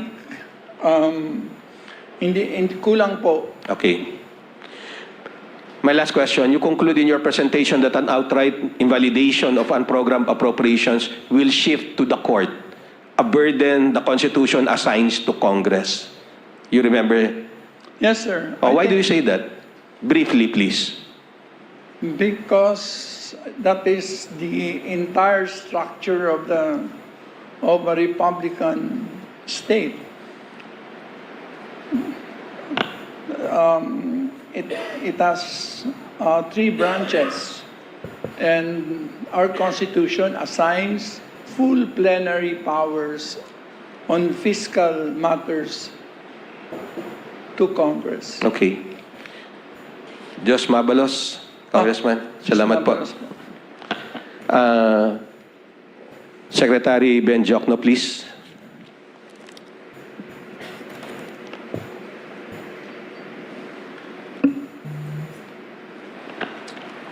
Morning, Your Honor. Magandang umaga po. Based on your submission, you claim to have prepared 13 of the 39 post-EDSA One Revolution national budgets, which is 1/3 so far of all GAs after 1987, is it not? Correct, Your Honor. Okay. So in all these 13 national budgets, unprogrammed appropriations were included in every NEP, the General Appropriations Bills, and the corresponding GAAs. Am I not correct? Correct, Your Honor. And you did not recognize anything wrong in including unprogrammed appropriations in all the national budgets that you prepared? None, Your Honor. Okay. So for all the 13 national budgets that you prepared, what were the safeguards, if any, that you put in place to prevent any abuse or misappropriation of the funds allocated under unprogrammed appropriations? In fact, I think the triggers are fairly constant. Number 1, excess taxes. Number 2, excess non-tax revenues. And third will be proceeds from foreign assisted projects. The fourth one was entered in 2024, and you're all familiar with that. Okay. So according to you, from 2005 to 2026, the unprogrammed appropriations approved by Congress exceeded the unprogrammed appropriations in the NEPs only 5 times. Do you find this odd, unusual, or alarming? No, that should be the case, that it should not exceed what is proposed by the President. And what is unusual is that during the last 3 years, 2023, 2024, and 2025, the excess was unusually large. Okay. So by the way, if you recall, in all the 13 national budgets that you prepared, how many in unprogrammed appropriations were decreased or reduced from the NEP to the DAAs? I don't recall, but there were cases where It was reduced. request of the President was reduced by Congress. So how do you find any reduction? Because based on the data that I have, there were 13 times that in 36 years that the amounts for unprogrammed appropriations were decreased or reduced. Maybe there are some items there that Congress find excessive, so it is within the right to reduce. So compared to an increase, it's better to decrease? Is that what you're saying? No, an increase is not allowed, Your Honor, under the Constitution. Okay. You described that in the last 3 years, the excesses or increases in the unprogrammed appropriations legislated or considered by Congress to be monumental, is it not? That's correct, Your So Honor. this refers to the GAAs for 2023, 2024, and 2025, which are national budgets under President Marcos Jr., is it not? That's correct, Your Honor. So however, would you agree that prior to these GAAs, there was also an increase of about 100 million in the 2022 GAA in unprogrammed appropriations? So is this not correct? That's correct. So, I'm in other surprised, Your Honor, but 2022. I was trying to look for an explanation for that, and maybe it's because of the COVID-19 pandemic. So in other words, the monumental excesses or increases started in 2022 JA, which was a national budget of the previous administration, is it not? Let me check my notes, Your Honor.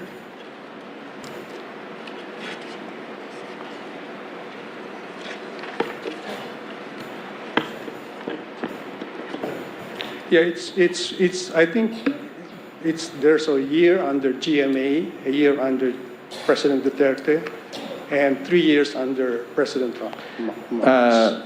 During the time of GMA, 3 times it was increased ang program appropriations in 2004, 2008, and 2010. The highest being in the amount of 47 billion. In one time under based on my record, one time during the administration of PRRD, that's in 2022, 100 billion.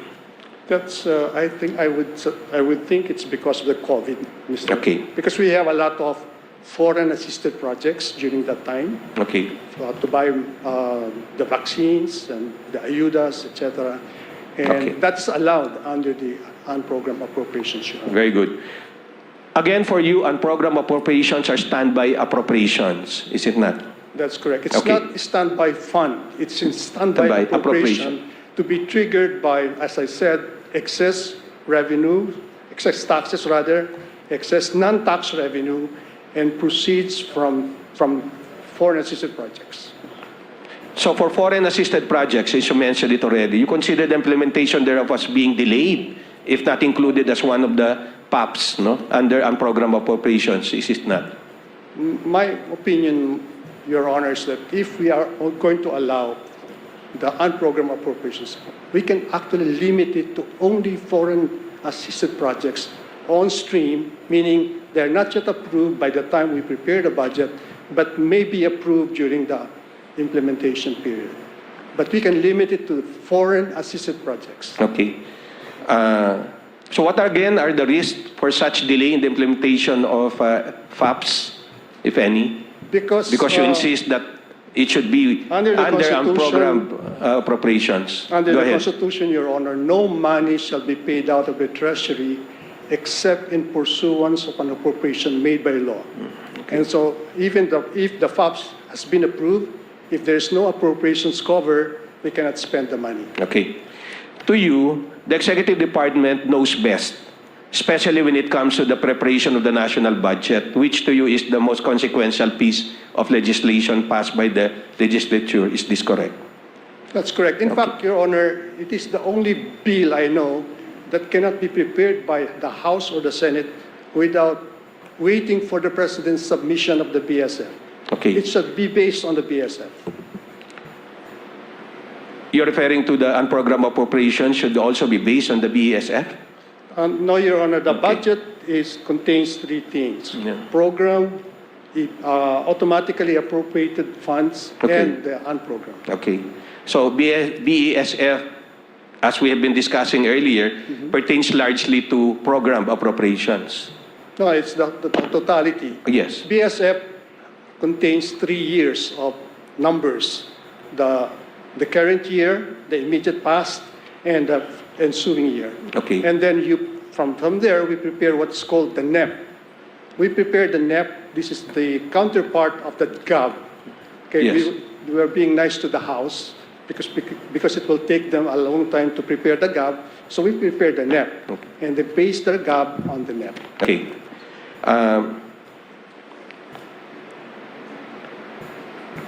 What again is your objection or concern regarding the increase in the earmark funds for the road users fund?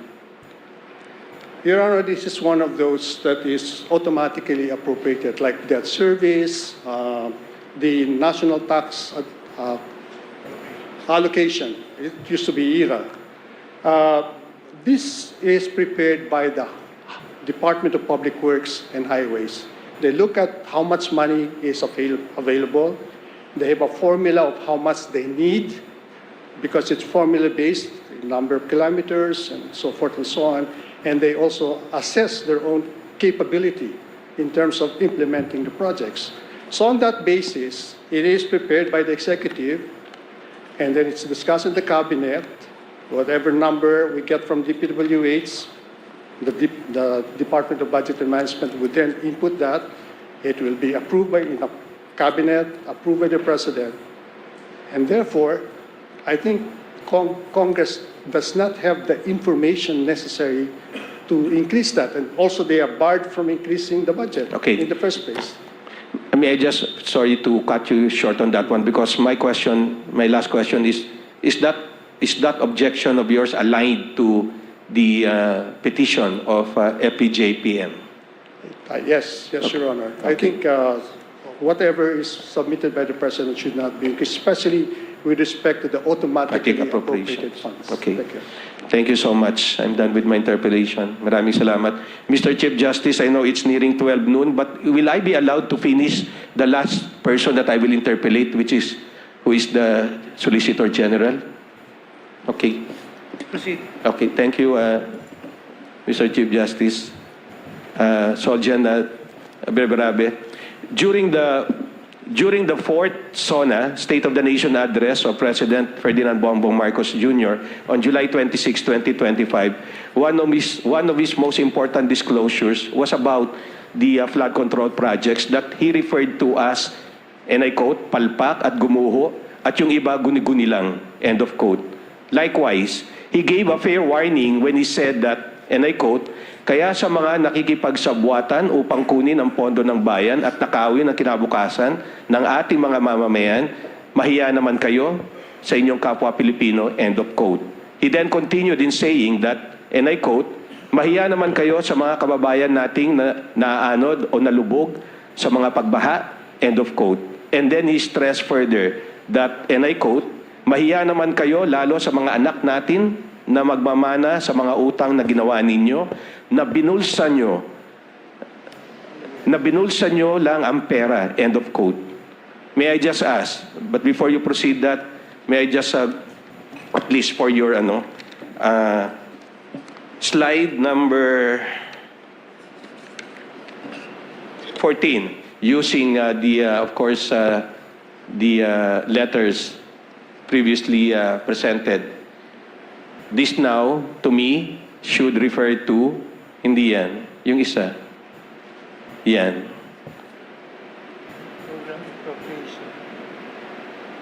Slide number 14 to 15, yan. Ayan po. Can you read it for the record? Yes, Your Honor. Uwahi, unprogrammed appropriations, huwag ibulsa. So my question is, may I just ask, if you agree that funds for unprogrammed appropriations that are pocketed or stolen gives unprogrammed appropriations a bad name? A very bad name, Your Honor. Okay.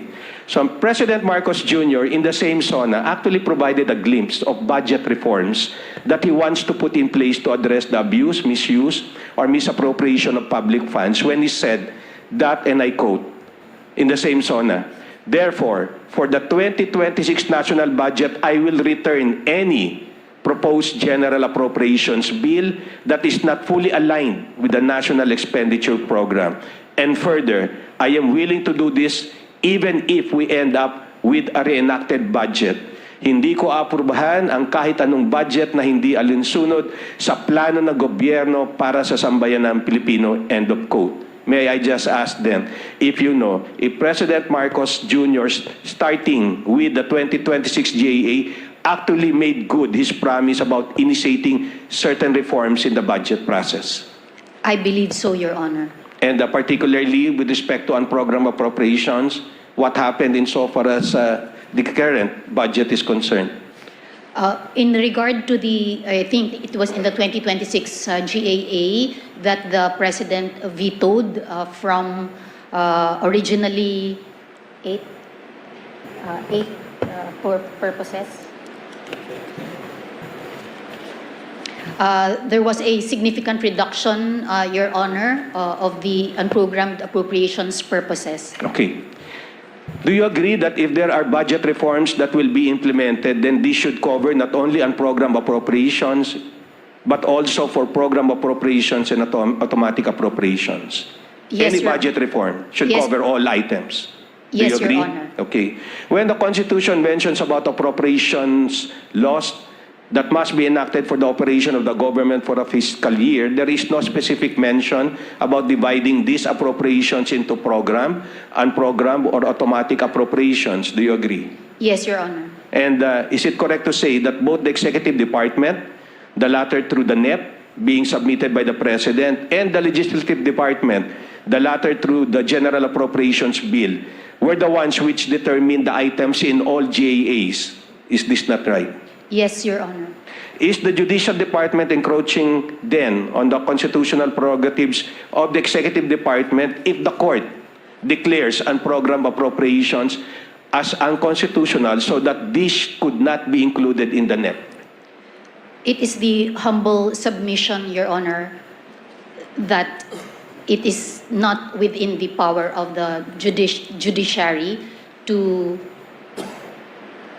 interfere in the power of the purse, with the exception of the power of the court under its expanded power to review, which is also very limited. And in the previous oral arguments that we had given the definition of what grave abuse of discretion is, we have also discussed what is the burden of proof that is required of the petitioners, which we submit that they have not satisfied the burden. And in fact, if I may say, most of the evidence and documents that have been provided in this case have been voluntarily provided by the respondents. Your Okay. Honor.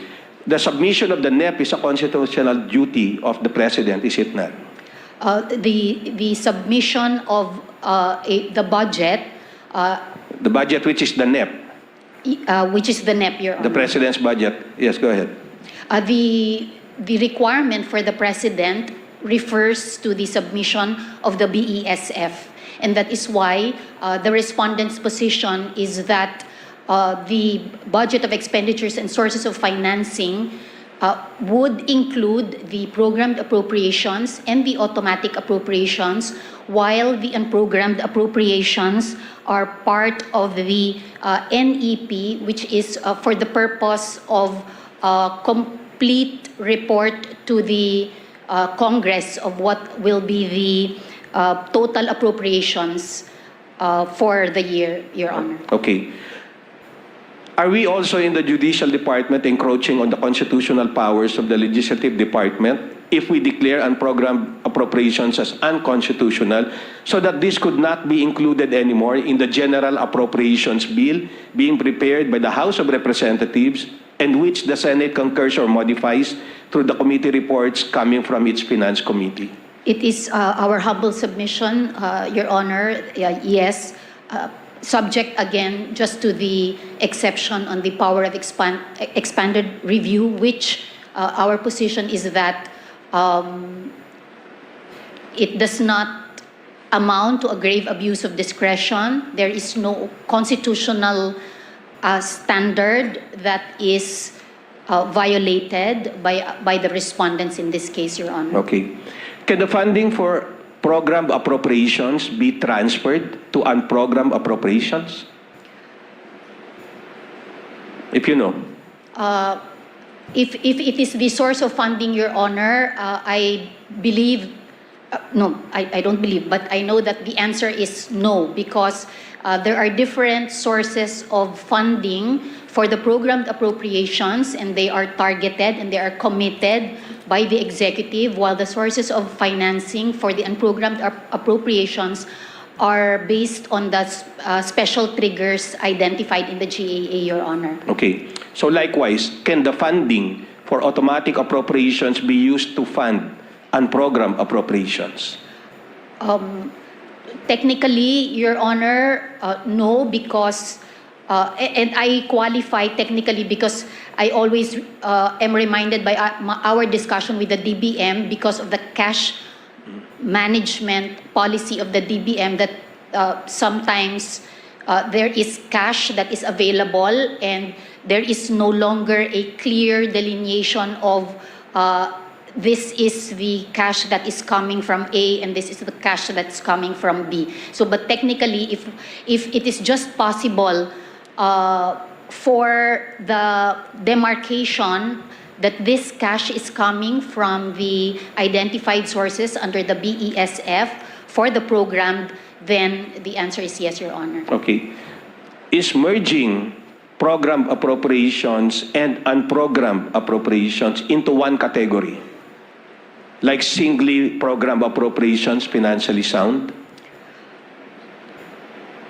I think, Your Honor, that it is not, because the unprogrammed appropriations entirely is based on something that the executive is not prepared to commit. And it is actually saying that it is not targeting, and the funding for the unprogrammed appropriations will be dependent on the excess of anyone in the non-tax revenue based on the latest GAA provision, Your Honor, because every year the triggers might also vary, Your Honor. Okay. Year to year, although sometimes there are constant special provisions for unprogrammed appropriations. Is that not correct? Yes, Your Honor. Generally, what former Budget Secretary Jokno mentioned, generally they are the special triggers, Your Honor. Okay. When it comes to unprogrammed appropriations, Congress has done at least three options. One, retain the amount in the NEP. Second, reduce the amount in the NEP. And third is increase the amount in the NEP. Of the three, which is more in line with what is provided in the Constitution regarding appropriation laws? It is our position, Your Honor, that the unprogrammed appropriations are not part of what is required under the Constitution, and therefore the unprogrammed appropriations belong to the power of the purse, and therefore there is no violation or no standard that is being breached by Congress in the three possible actions for the unprogrammed appropriations, Your Honor. So you're saying that Congress can decide to do whatever pleases them based on their own judgment regarding the amounts in unprogrammed appropriations? I think, Your Honor, that the triggers will be the realistic parameters whereby Congress can determine what is the most appropriate action. So it is our humble submission, and we all expect that each branch of the government would not be arbitrary, would not be whimsical in their actions. So even if those three actions are possible courses of action by the Congress, I think the realistic economic factors, the realistic condition presented by the executive to the Congress during the deliberation process would also be a guide for Congress to make a final determination, Your Honor. Following the view of Secretary Jokno that the government knows best insofar as budget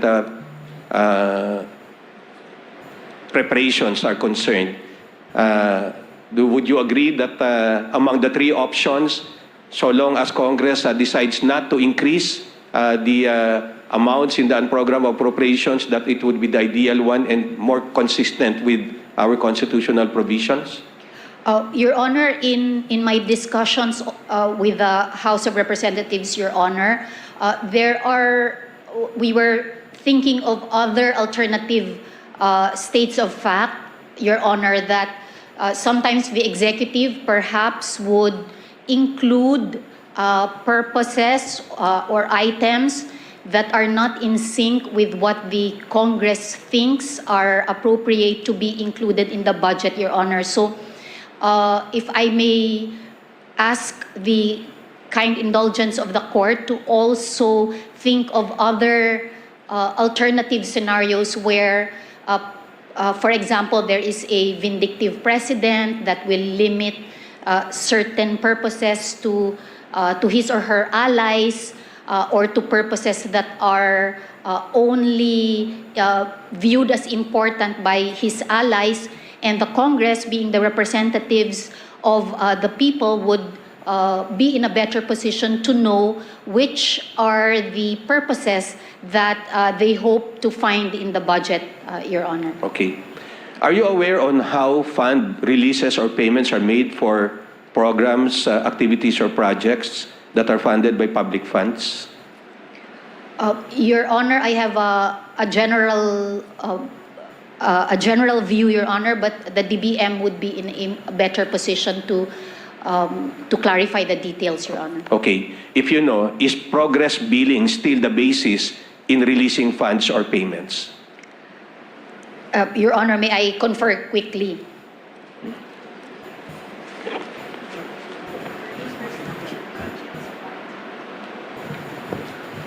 Your Honor, the DBM representative confirms that yes, in infrastructure projects, it is still Progress billings.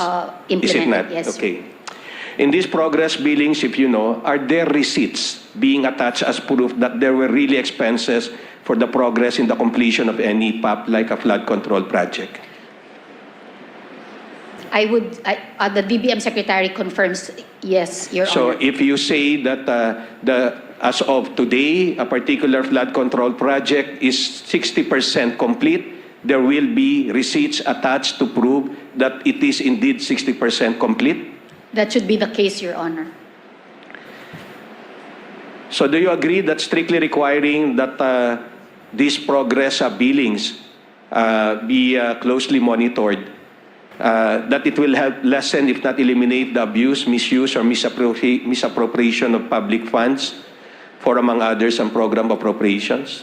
Yes, Your Honor, that is correct. In fact, the procurement laws, which we all know are very strict, and each agency is really doing its job to comply.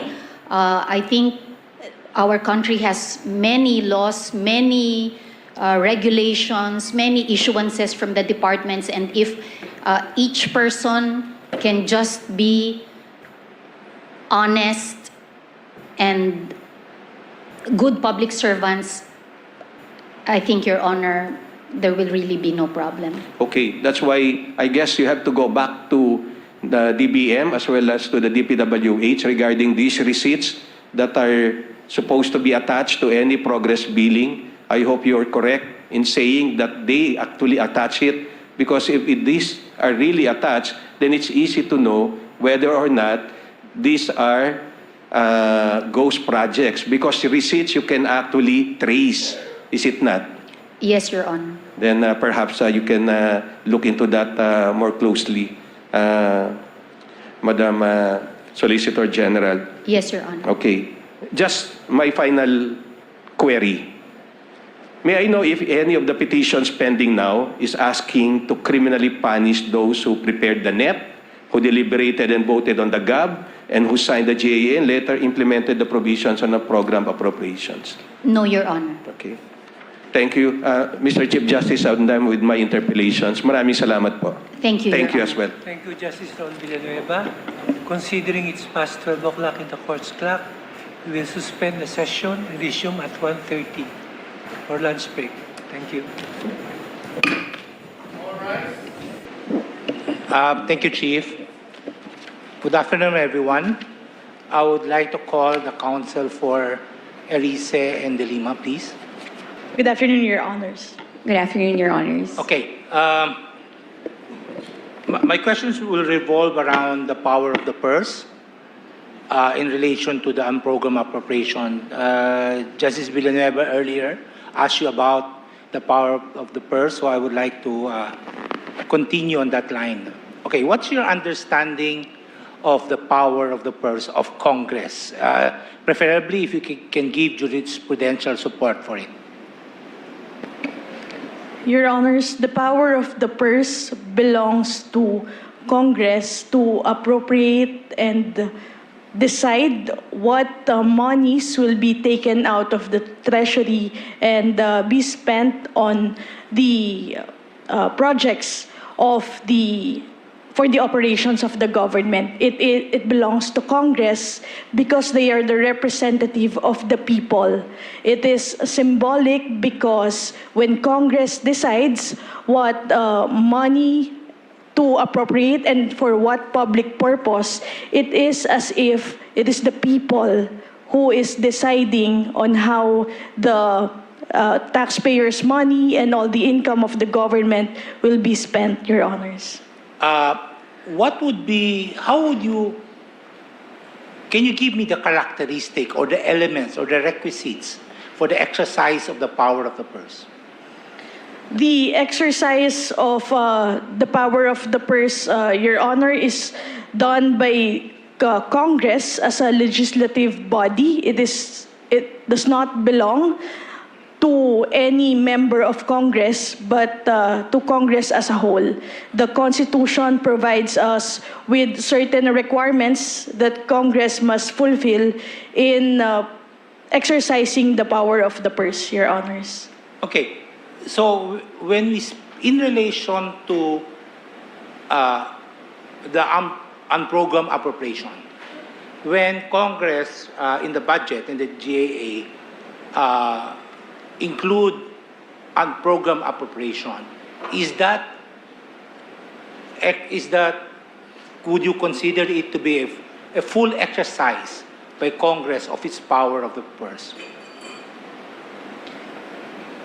We humbly submit, Your Honor, that while it is an exercise of the power of the purse, it does not comply with the constitutional requirement, particularly what is found under Article 7, Section 22, on the sources of financing, Your Honor. Because unprogrammed appropriations, as we have seen in its structure right now, does not have that sources of financing. So I'm going back to my earlier question. When you define the power of the purse, what are the requisites? Apparently, you mentioned now, on your latest answer, identification of the source is a requisite for the exercise, a full exercise of the power of the purse. Is that the correct interpretation of your answer? The identification of the source belongs to the executive department, Your Honors, but the extent of that source is the guide of Congress in the exercise of the power of the purse. So would you consider that to be a requisite for the full exercise of the power of the purse, for Congress to exercise it? That they determine the extent of the sources of financing, no, Your Honors. But in exercising the power of the purse, they also go into the sources of financing. In fact, Your Honor, that is one, and maybe the early steps on the budget deliberations is they go through the items under the sources of financing identified by the DBCC, Your Honors, as to be what would be the revenue for the ensuing year, Your Honors. Okay, let's go to the specific details of the unprogrammed appropriations.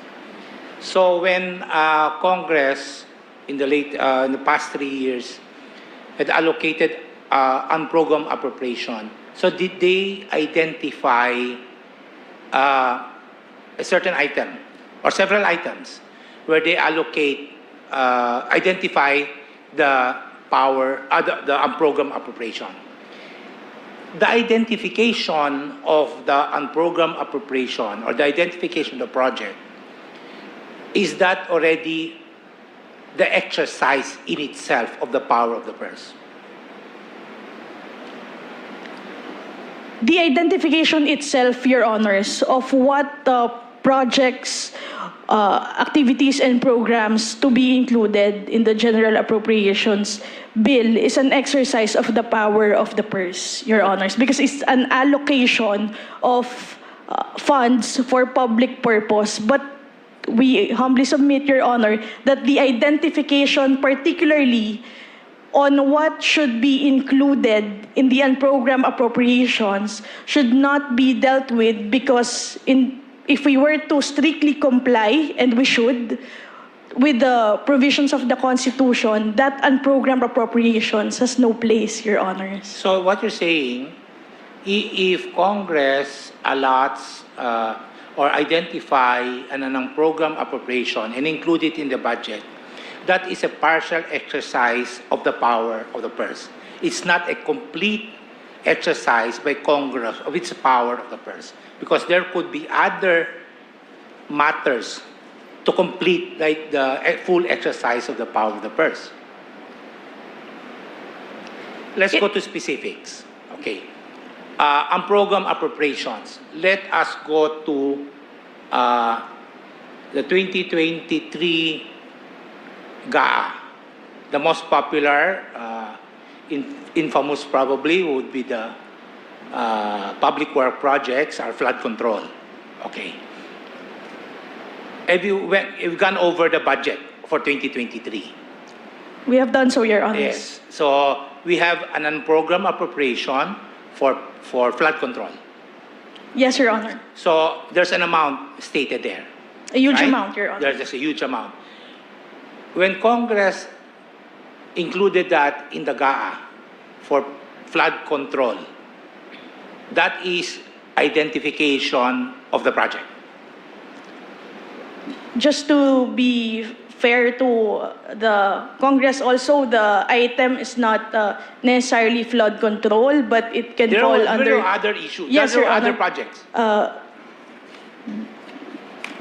That is, Your Honor, an exercise of the power of the purse, an appropriation, because at least in that budget, in that instance, Your Honor, what they added under unprogrammed appropriations was taken out and deducted from the programmed appropriations, meaning the positive act of adding and also diminishing what is under programmed appropriations is an act and an exercise of the power of the purse itself.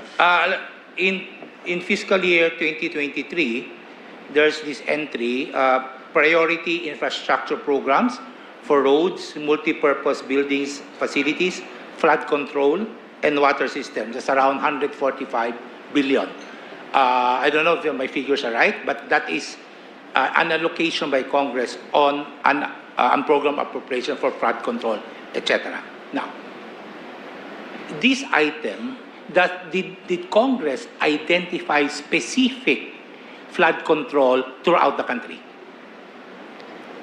Under unprogrammed appropriations, Your Honor, there is also a list, Your Honor, that will comprise certain projects that will fall under unprogrammed appropriations. Let us go to specific flood control, meaning out of the 145 billion allocated for these infrastructure projects, including flood control, there's an amount allocated for flood control in certain municipality, another amount identified for another municipality.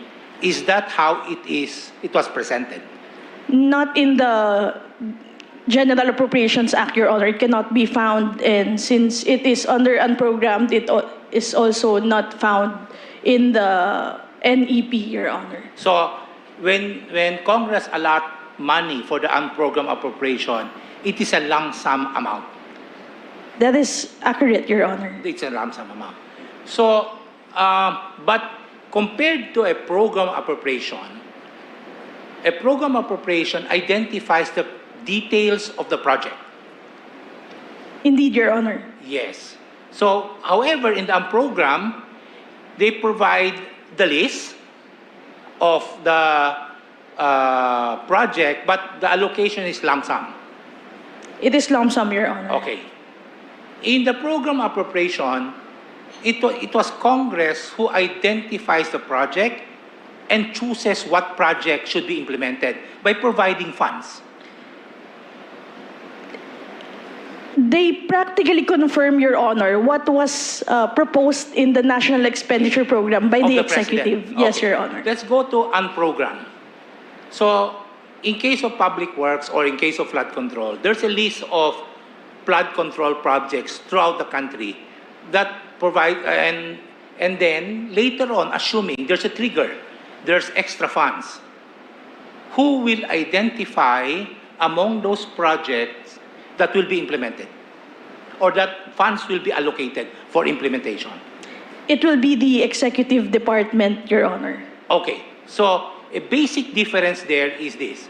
In Congress, that aside from identifying or allocating money, the power of choice belongs to Congress. That's for appropriated programs. In unappropriated programs and program of appropriation, the choice belongs to whom? To the executive department. To Your the Honor. executive department. Now, my question now is, the power of choice, how would that be in relation to the power of the purse? Is it material that for the full exercise of the power of the purse, the power of choice should belong to the legislature? It is material, Your Honor, because the power of choice cannot be delegated since it belongs to Congress. Therefore, as soon as the budget leaves Congress, whatever the contents of the bill is should be, Your Honor, merely implemented by the executive department, and in that case, they will be fulfilling their mandate to implement and enforce the law, not exercise a power that does not belong to them, which is the power of the purse. Would you consider that to be a permissible delegation of power, legislative delegation of power? It is not, Your Honor, because there is no dispute that the power of the purse includes the power to appropriate, which is to designate an amount, a determinate and determinable amount for a particular public purpose. If Congress is to assign it to the executive department by providing only a lump sum amount without indicating the specific public purpose on which the amount will be spent, then they are unduly delegating that power to another branch of government.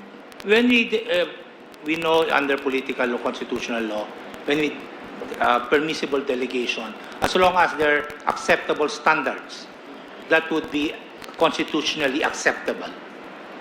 You don't find any standards which are acceptable here that would, validate delegation of the power of choice from Congress to the President?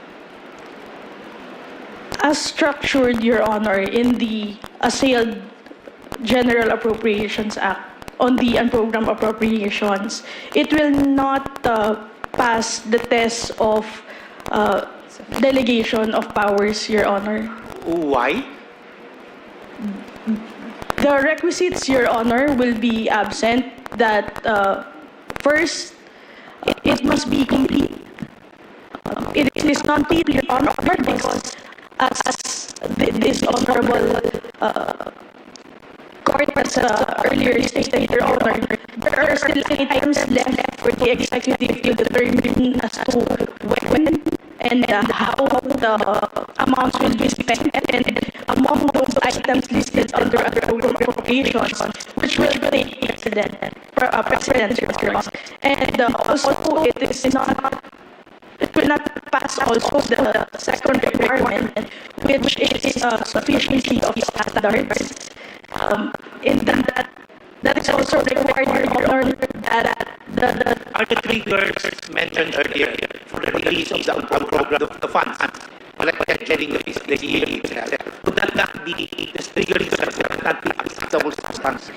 Conditions under the program appropriations, special conditions will not meet that, Your Honor, because those triggers are only with respect to if the amounts under program appropriations can be spent, but as to where those monies will go and when they will be spent and which aspect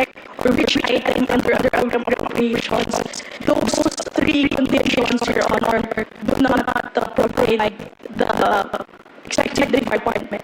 So all of this would not amount to sufficient standard to justify delegation, valid delegation power. We humbly submit. Okay. Just to add, Your Honor, apologies. Also, this is a perception that this constitutes undue delegation of legislative power for failing the completeness and sufficiency standard, Your Honor. And throughout these here proceedings, we also noted, Your Honor, that it has not been established when a particular appropriation or project under the UA should be prioritized, Your Honor.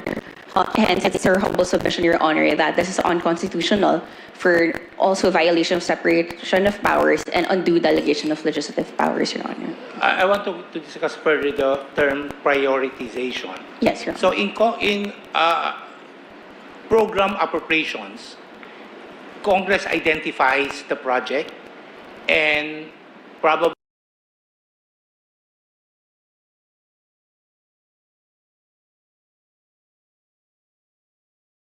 following years na yan. Yun ang prioritization on part of Congress. Now, you're saying when we delegate the power to the President, we give the President the power to prioritize. Yes, because Your he will choose among those projects sino ang bibigyan niyang priority. And you're saying that since the power of the purse includes the power to prioritize, in effect, what I'm saying earlier, the power of choice, therefore, when we give that to the President by way of delegation, it is unconstitutional. That's your argument. Yes, Your Honor. It's your position. That's your position. Okay, May I respond, Your Honor? Yeah, please. Just to add, Your Honor, the power to prioritize is when exercised, Your Honor, with respect to program appropriations. Once appropriated, they are all in equal, those items are already equal in terms of having a cash cover, meaning at any point in time, the GAA is already the authorization to spend all of those items. However, under program appropriations, the battle, Your Honor, is within those items listed under program appropriations that they have to now compete with each other as to which item will be prioritized, as opposed to the program appropriations in which those listed there are already what the Congress chose to prioritize over items which are not listed under program appropriations. So, in case of program appropriation, the prioritization belongs to the executive, and then kung may mga listahan doon, and then comes now, may pera na, there's extra funds that we can be used. It's the President now who have to identify it. Yes, Your Honor. So, lahat ng politiko, lahat ng nationwide, na pag naka-identify yung kanyang public works or flood control sa municipality niya, lalapit siya kay executive, and lahat ng ibang executives, local executives, or DPWH nationwide, ganun din ang gagawin nila. Unahan na sila sa office ng President. Regrettably, that has happened, Your Honor. Okay. Thank you, thank you. I'll call the Madam Solgen, please. Thank you, Thank you very Honors. much, Your Honors. To give the Madam Solgen the opportunity to give its own definition of the power of the purse. What's your understanding, Madam Solgen, of the power of the purse? Good afternoon, Your Honor. The power of the purse is also known as the spending power, and it refers to the power to appropriate funds for a specified public purpose. Under the Constitution, the spending power, called by James Madison as the power of the purse, belongs to Congress. The President may propose, but the final say on the matter is lodged in the Congress. The power of appropriation carries with it the power to specify the project or activity to be funded under the appropriation law, and it can be as detailed and as broad as Congress wants it to be, and that is a citation from Philconsa versus Enriquez, a 1994 case, Your Honor. Right. I'll give the opportunity. Earlier, the counsel for Erice and De Lima gave their own definition of the power of the purse. Do you agree with their definition based on your definition, or if not, what's the difference? I heard and I understood, sorry, Your Honor, because I was also trying to prepare for the question now. So I am not very sure if my recollection will be as precise as you would expect. Okay. Earlier, they mentioned that the power of the purse include the identification of the item to be included in the unprogrammed appropriation, but they did not agree that the unprogrammed appropriation, but they said that the unprogrammed appropriation would not be a complete exercise of the power of the purse because the prioritization of the power of choice was given to the President instead of Congress as a requisite of the exercise of the power of the purse. The position of Wait. Okay. Counsel for Erice, tama ba yung sinabi ko? Is that how I interpret your answer? Okay, please. The prioritization, Your Honor, for example, in the 2024-2025, at least in my notes, there is an instruction by Congress in regard to the priority. It is in the special provision, and if I may read, Your Please. Honor, notwithstanding the foregoing, the order of priority may be modified to support the funding of urgent or implementation-ready projects, which are, number one, based on commitments to international multilateral organizations. Number two, in furtherance of the Philippine Development Plan. Number three, the MTFF. Number four, the 8-point socio-economic agenda. And lastly, that those may be identified as key budget priorities. It has a similar provision, Your Honor, in 2025.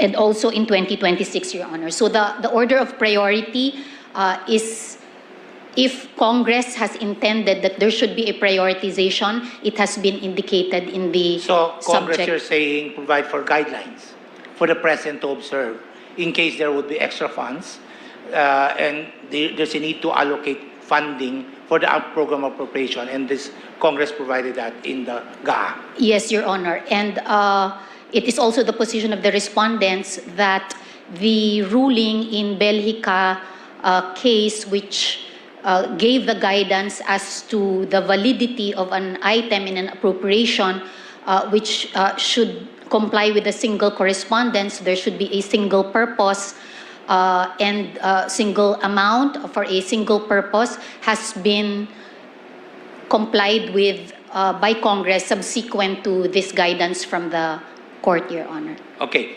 I have this, some notes on the 2023 budget on the unprogrammed appropriation. And the unprogrammed appropriation for 2023 GA is 807 billion plus. You agree? Your Honor, is it the 2024 GAA? The 2024 GAA is, wait, 731.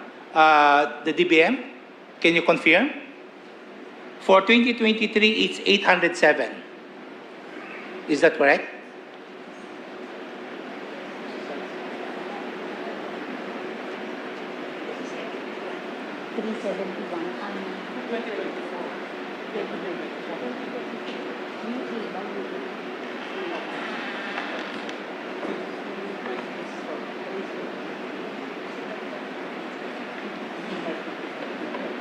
I'm sorry, Your Honor, may I confirm, because the subject of the petitions in this case, Your Honor, are 2024, 2025, Okay. 2026.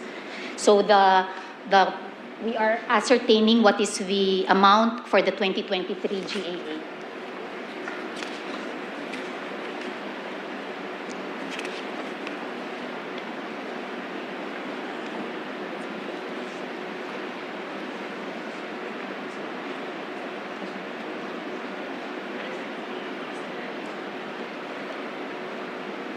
Your Honor, your figure is correct. It's 807. For 2024, it's 731 plus. Tama ba? Yes, Your Honor. Okay. So, let us go to, I have some notes on the 2023. Similar situation naman yan, no? Sige. So, the biggest, there's a list here, and according to the highest to lowest amounts. So, we have support for foreign assisted projects, 344 million, priority infrastructure program for roads, bridges, multi-purpose buildings, flood control, water system, 145 billion, public health emergency benefits, 52B, priority social programs, 52, etc., up to prior years LGU shares at 14 million. So, mahabang listahan yan. Okay. Now, ang question ko dito is, once earlier mentioned, kung may trigger na tayo, no, may pera na dyan, additional taxes were collected, no? Saan pupunta yung pera? Your Honor, in the instruction or the guidance on the order of priority will be followed by Is that a the strict rule? Is that executive. mandatory? Meaning, if there's additional funding that came,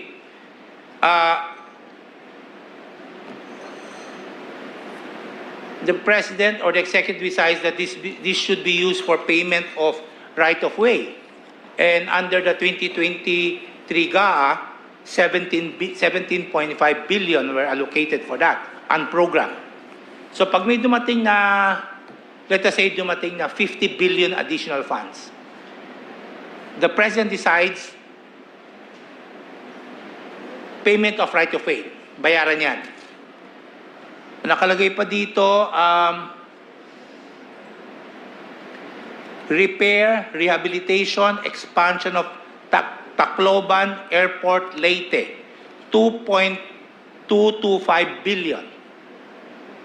So sabi ni Presidente, dyan mo na yan. So out of the 50 billion, he identified, prioritized certain projects in the program appropriation. Dun is gastusin yung pera. And that is his sole discretion. Am I correct? Yes, Your Honor. And I think that one mechanism that is in place would also be found in the DBM because in one of our oral sessions, DBM described that they have criteria as to which projects will be approved. They have to submit documents and show that they are ready for implementation. The term is shovel ready.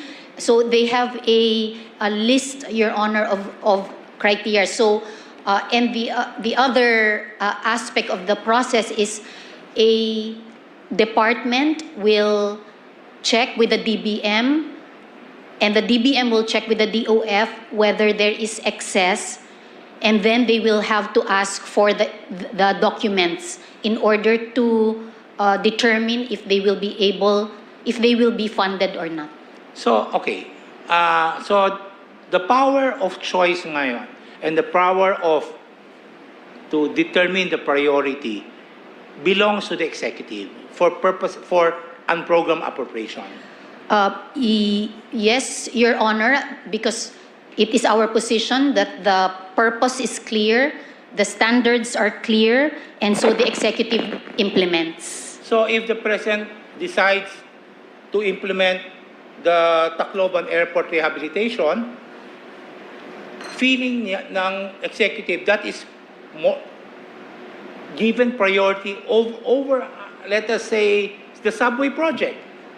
mas mauna pa dapat yung Tacloban Airport kaysa yung subway.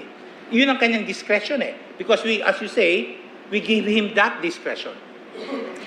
Your Honor, yes, Your Honor, like in the case of Abacada Guro Party List versus Ermita, where the policy is also set by Congress, and as long as the standards are clear and the executive merely implements, then there is a determination, in fact, by the executive of whether the conditions are present in order to implement the law. Okay.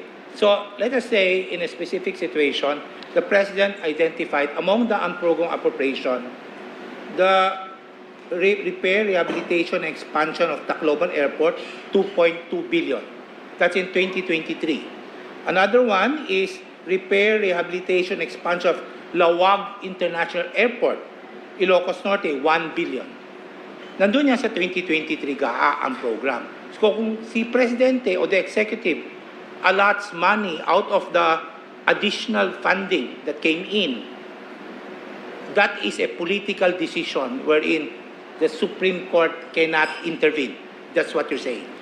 Yes, Your Honor, and the Congress, if they have additional instructions, they will include it in their exercise of the power of the purse, just like in the GAA that I mentioned, that there are guidelines as to how to implement the projects. Yeah, so therefore, this 807 billion for 2023 is basically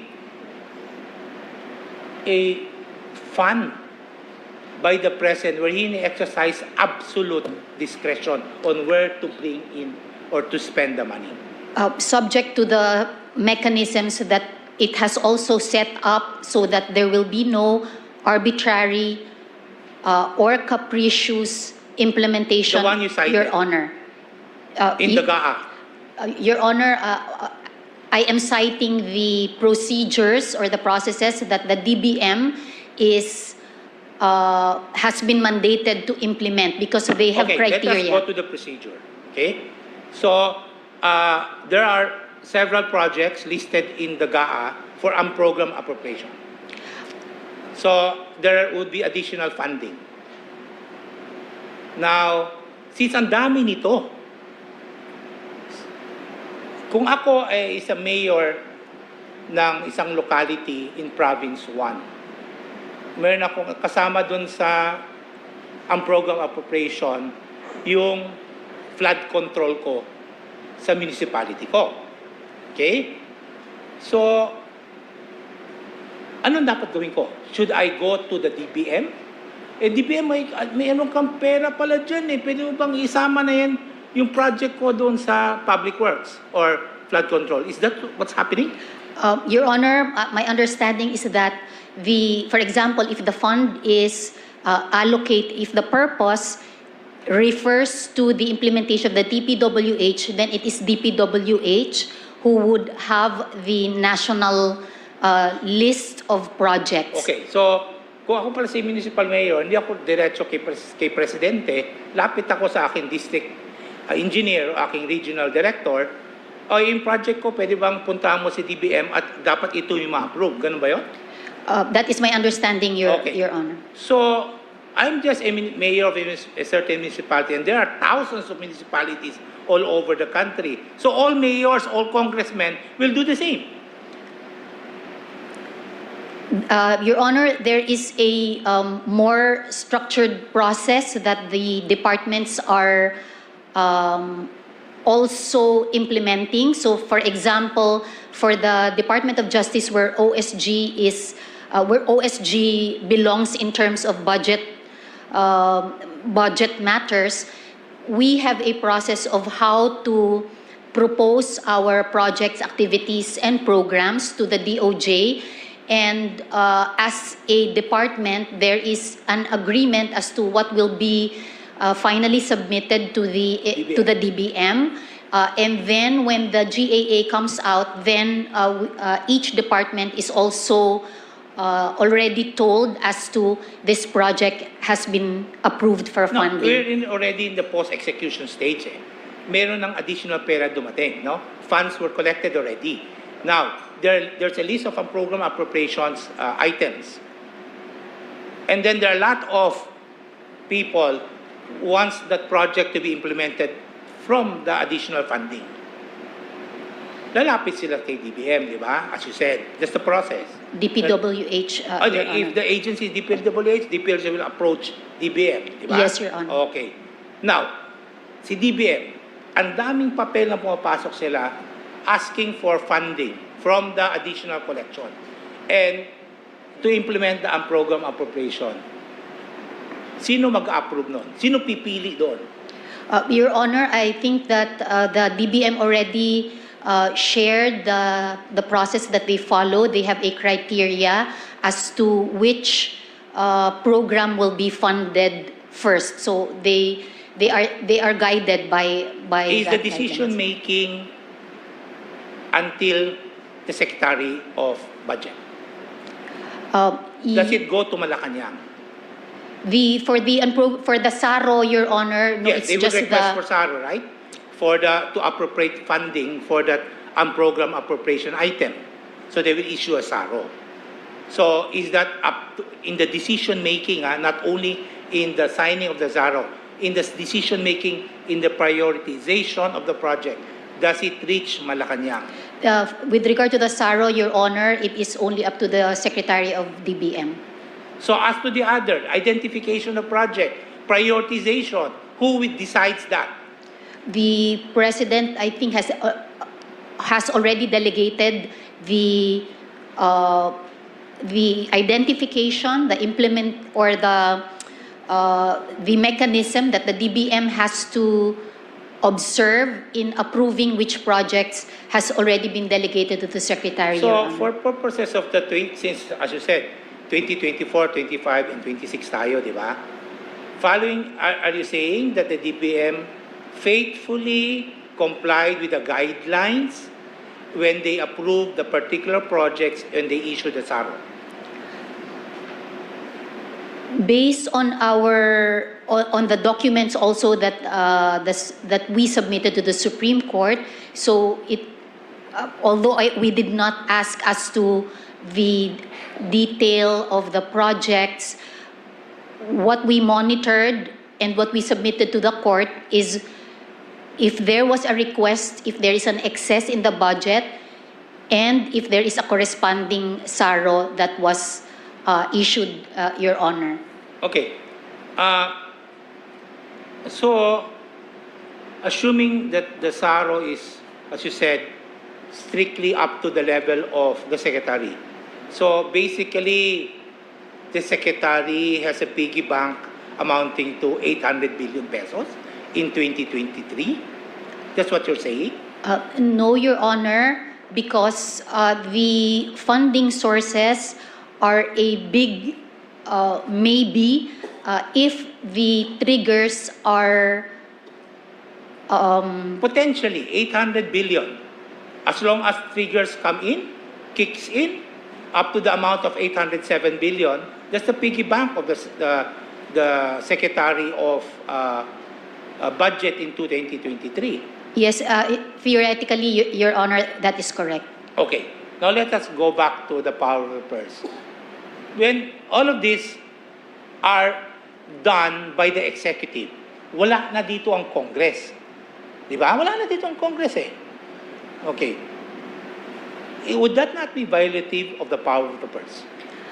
It is our submission, Your Honor, that it is not because the power of the purse is to be limited also by the constitutional provisions. The parameters are the disbursement of public funds requires law. All appropriations bills must be initiated by the House. There is the prohibition against the President recommended appropriation and prohibition against the rider in the GAA. So the Congress is also guided, and the power of the purse, although the cases say it is full, it is plenary, and it can decide how much detail will go into the budget, and the Constitution also has provided that the form, the content shall be provided by law, which is again but the power of the purse lodged by Obviously, Congress. the funds collected during the year from taxes are public funds. And the reason why there is a power of the purse, the reason behind the power of the purse, is that public money should be only spent after public deliberation by Congress. Naghihiling sa Congress Pinag-uusapan lahat ng appropriation sa budget. Dito sa executive, wala. Ang mag-uusap lang dyan, yung department, concerned department, in your case, you said DOJ or DPWH, and mga politiko. Sila lang.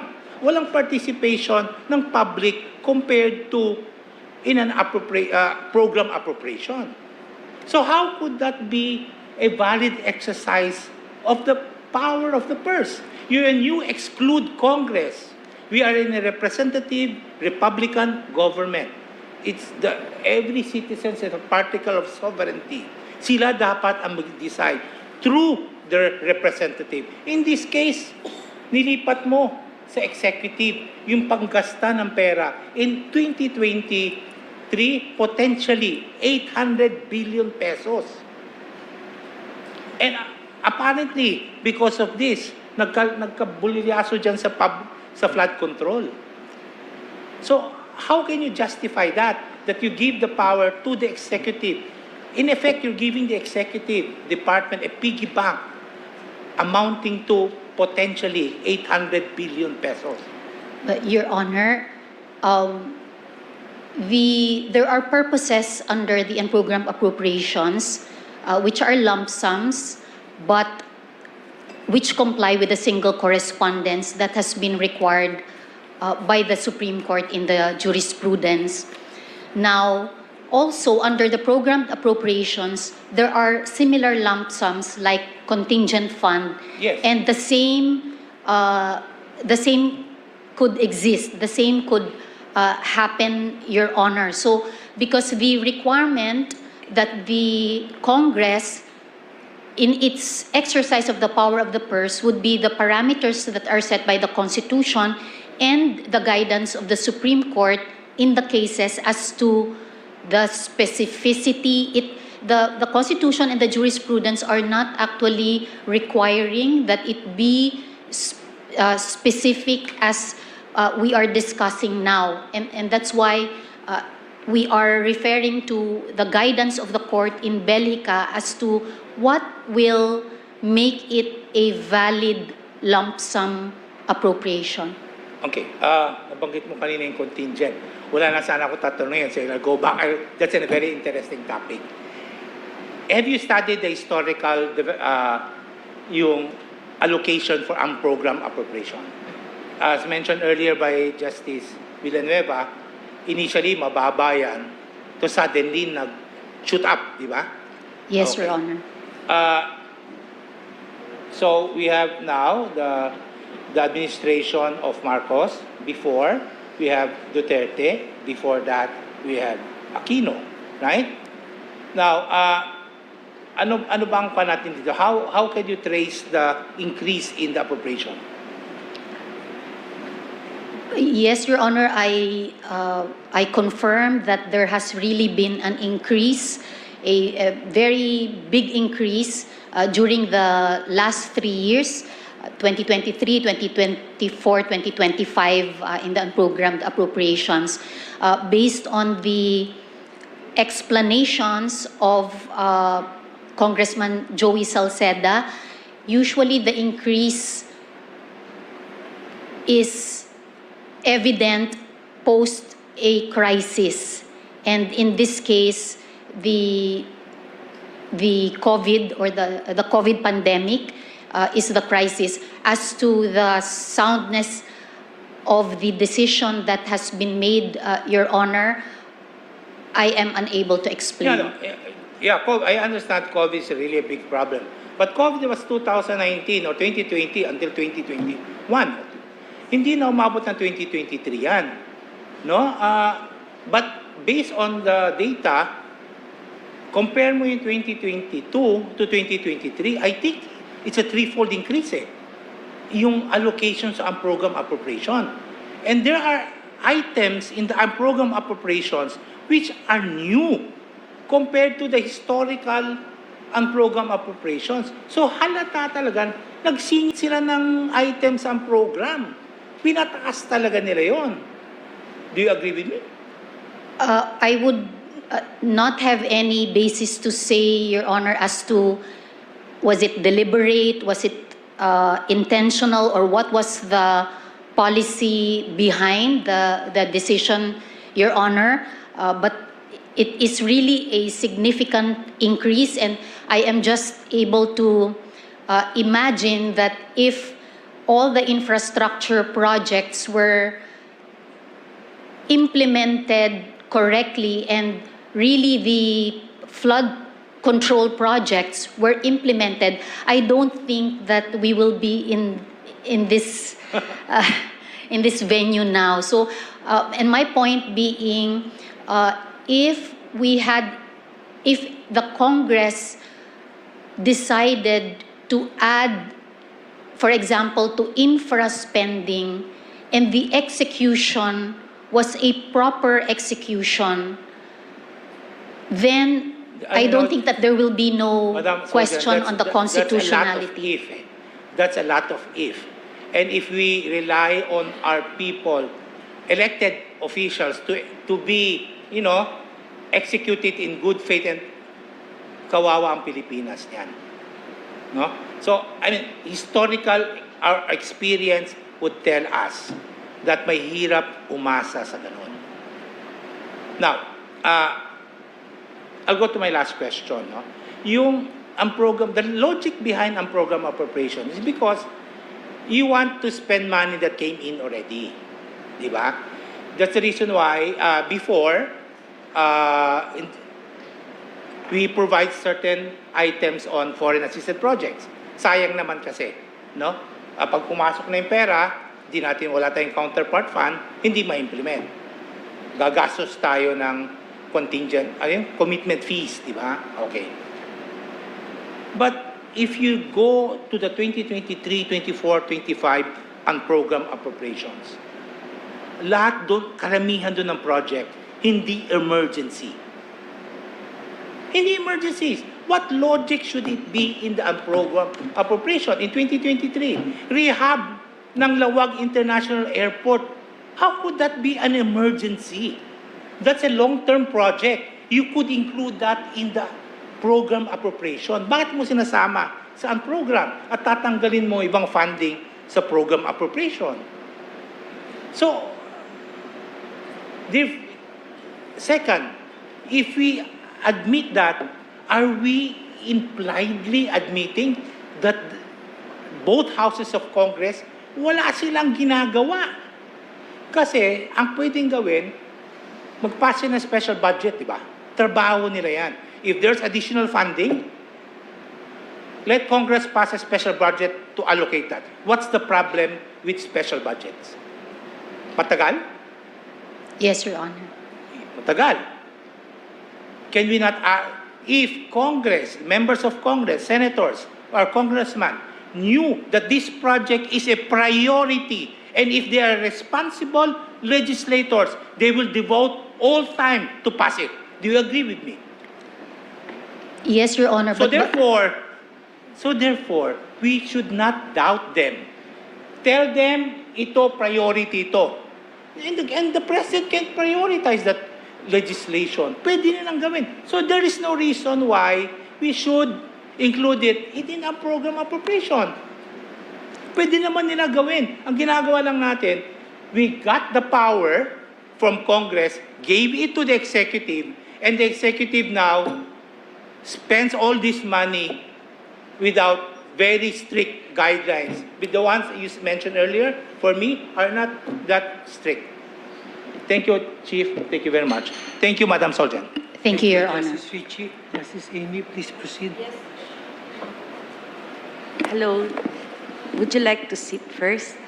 But I will call you again.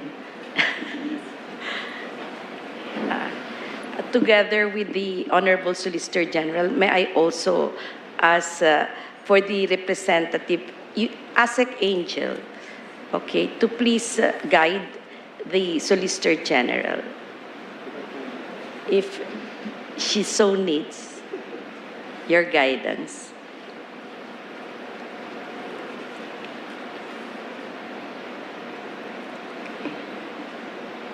Good afternoon, Madam Solicitor General. Afternoon, Your Honor. Good afternoon, ASEC Angel. Good afternoon. All right. My first question is, in the release of funds for a specific item found under both programmed and unprogrammed appropriations, does the DBM combine these amounts to ascertain the limit of the total funds to be released? There is a general provision under use of government funds that provides that if there's multiple funding, the release should be within the total project cost. Yes, so you combine. Yes. All right. So, for maintenance, repair, and rehabilitation of infrastructure facilities, or the routine maintenance of national roads, under the 2024 GAA, the programmed appropriation was 1.6 plus billion. Okay. And then it was repeated in the unprogrammed appropriation, where it carried 3 billion appropriation. So a total of 4.6 billion. But it appears that in the 2024 allotment releases, DBM released a total of 13.5 billion, or an excess of 10.5 billion. Oh no, an excess of 8.8 billion. Why the excess? Your Honor, if I may posit an interpretation of that, the purpose which the Justice has mentioned is routine maintenance of national roads.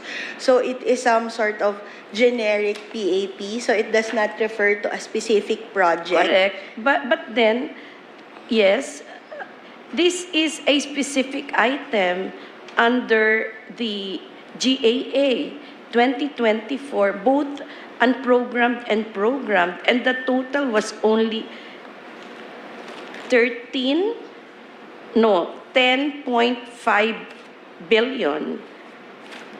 No, 4.6 billion rather. But we released 13.5 billion.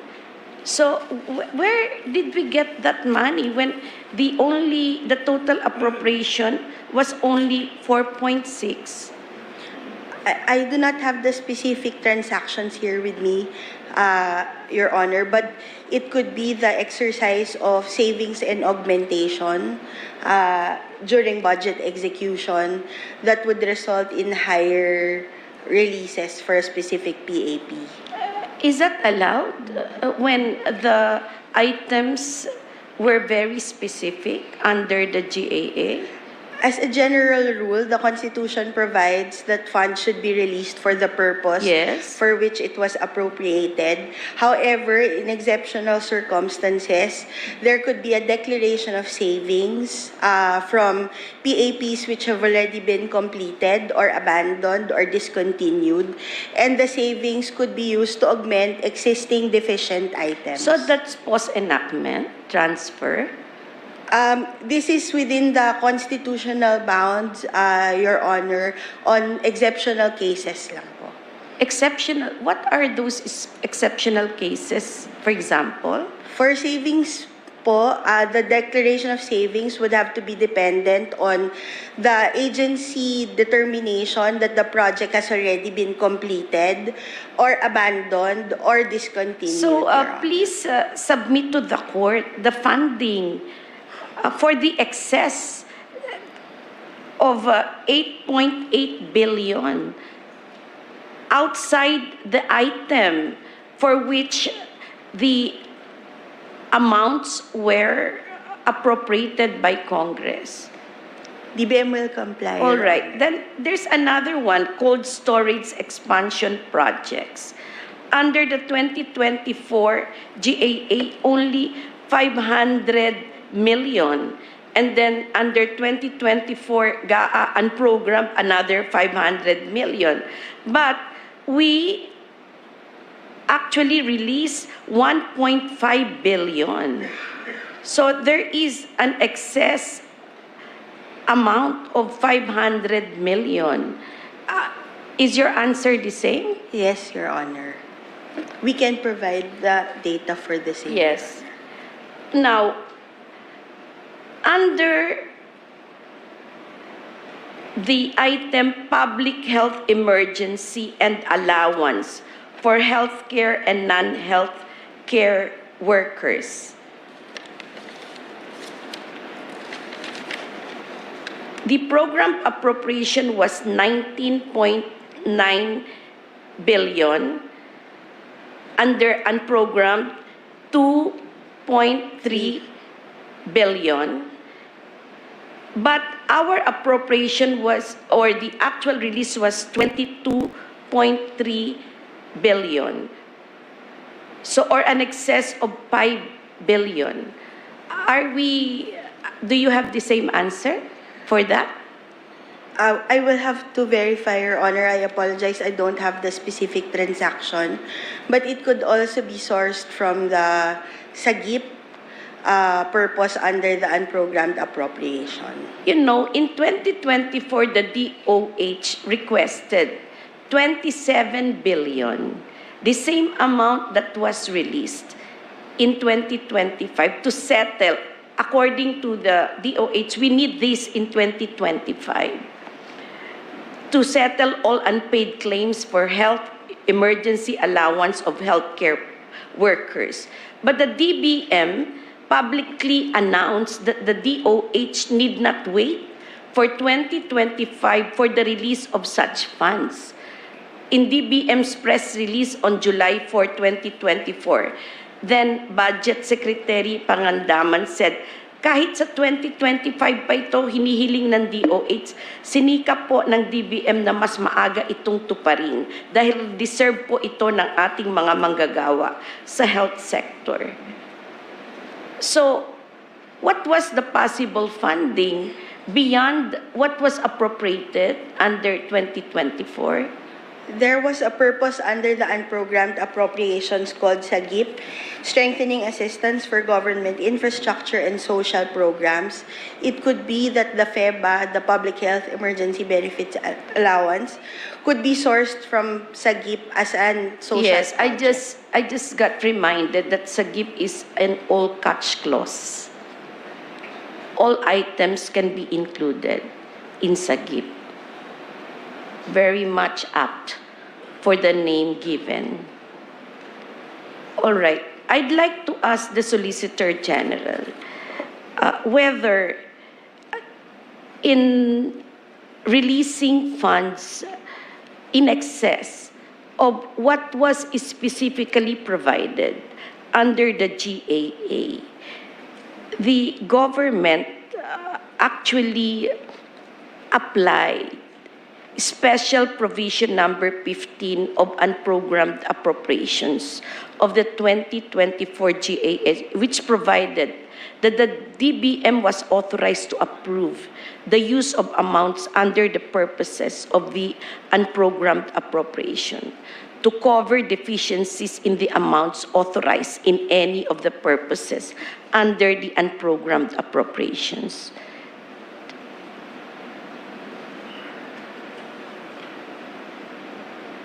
Yes, Your Honor. Yes. Did you apply this?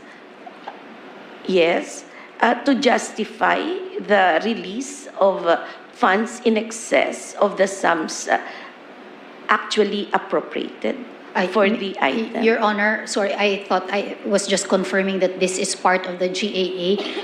May I ask ASIC Angel to answer your Yes. question, Your Honor? In the example given earlier on the public health emergency benefits, I would posit that this was not used because the release of the FEBA could also be sourced from the SAGIP, so there was no need to cross from one purpose to another when it Yes, comes to was there ever an instance where the DBM crossed? May I ask for some time to validate the specific transactions? Yes, And all right. That's all. You're both excused. Thank you. Thank you, Your Honor.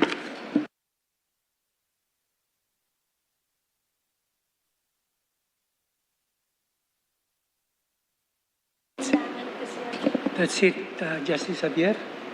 Thank you very much. Chief, thank you very much. I have few questions for the petitioners. Can you hand them the microphone so they don't have to come to the rostrum? Please show slides 1 to 3.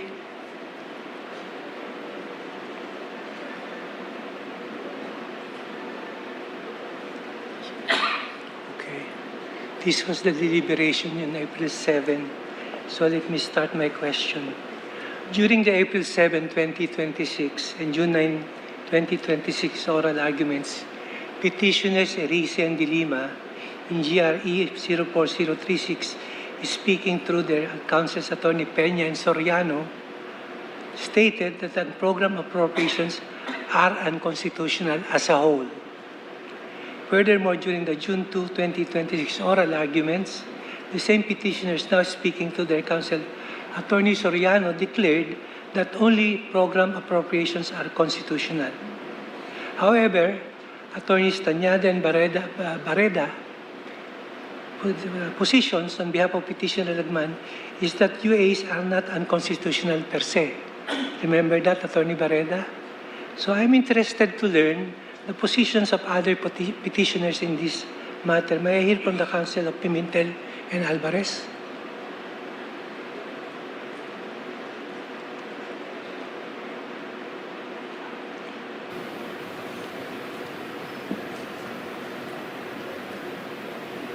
Your Honor, I was reading the slides, Your Honor.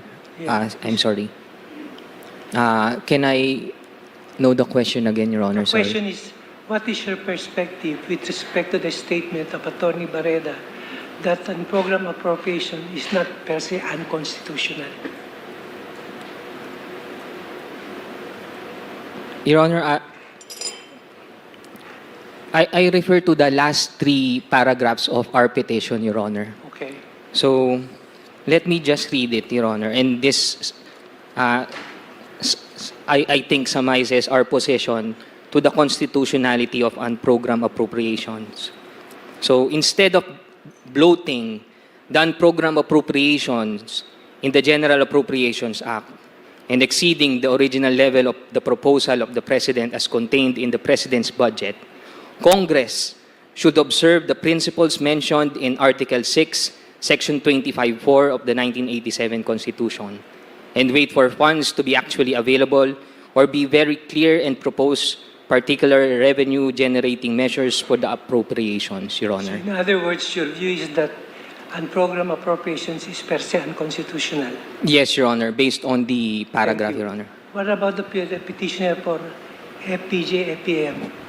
What's your perspective on Good this? afternoon, Your Honor. As to petitioner FPJPM, we have no position on the issue of unprogrammed. You have no position? Yes, Okay, Your Honor. whether it's constitutional or unconstitutional? Yes, Your Honor. Because our I'm asking these questions basically because all these petitions were filed under Rule 65 in relation to the expanded power of judicial review on Yes, the basis of grave abuse of discretion purportedly committed by the respondents. Thank you. Thank you. What about Attorney Peña? Your Honors, we maintain our position that the unprogrammed appropriations as a whole is unconstitutional. As a whole. Yes, Your Honor. For Let's go to slide 4 and 5, please.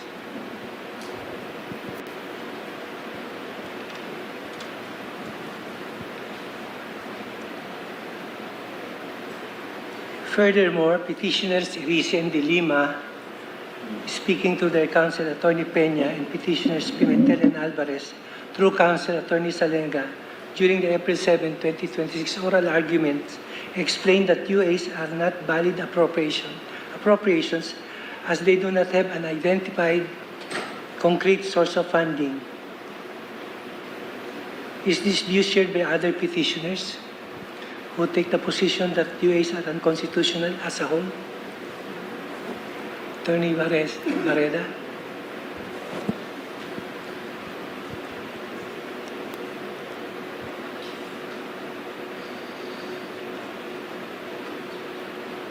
Your Honor, it is our position, Your Honor, that the unprogrammed appropriations, again, is not unconstitutional per se, because it is also our position that if the unprogrammed appropriations will be used in good faith and it will be and if treated as a contingent budget, Your Honor, and it is within the recommended budget of the President, we are in the position that it is constitutional, Your Honor. Thank you.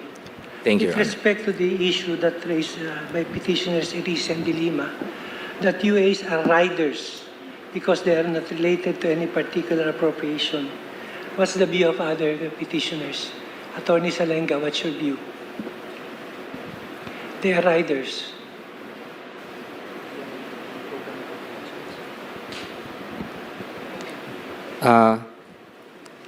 Your Honor,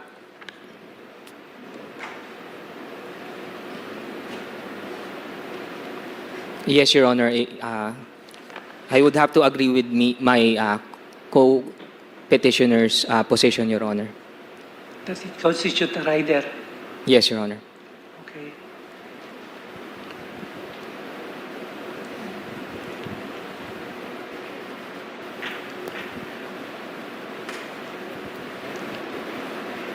Please pose slide number 10.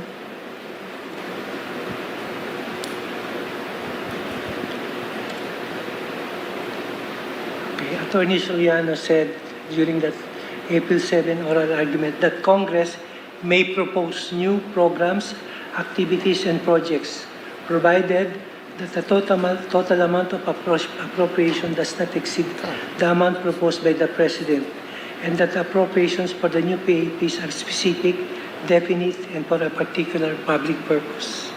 In the April 26 oral arguments, petitioners Irice and De Lima again reiterated the same position and stated that Congress may add new programs provided these are funded from those with sources.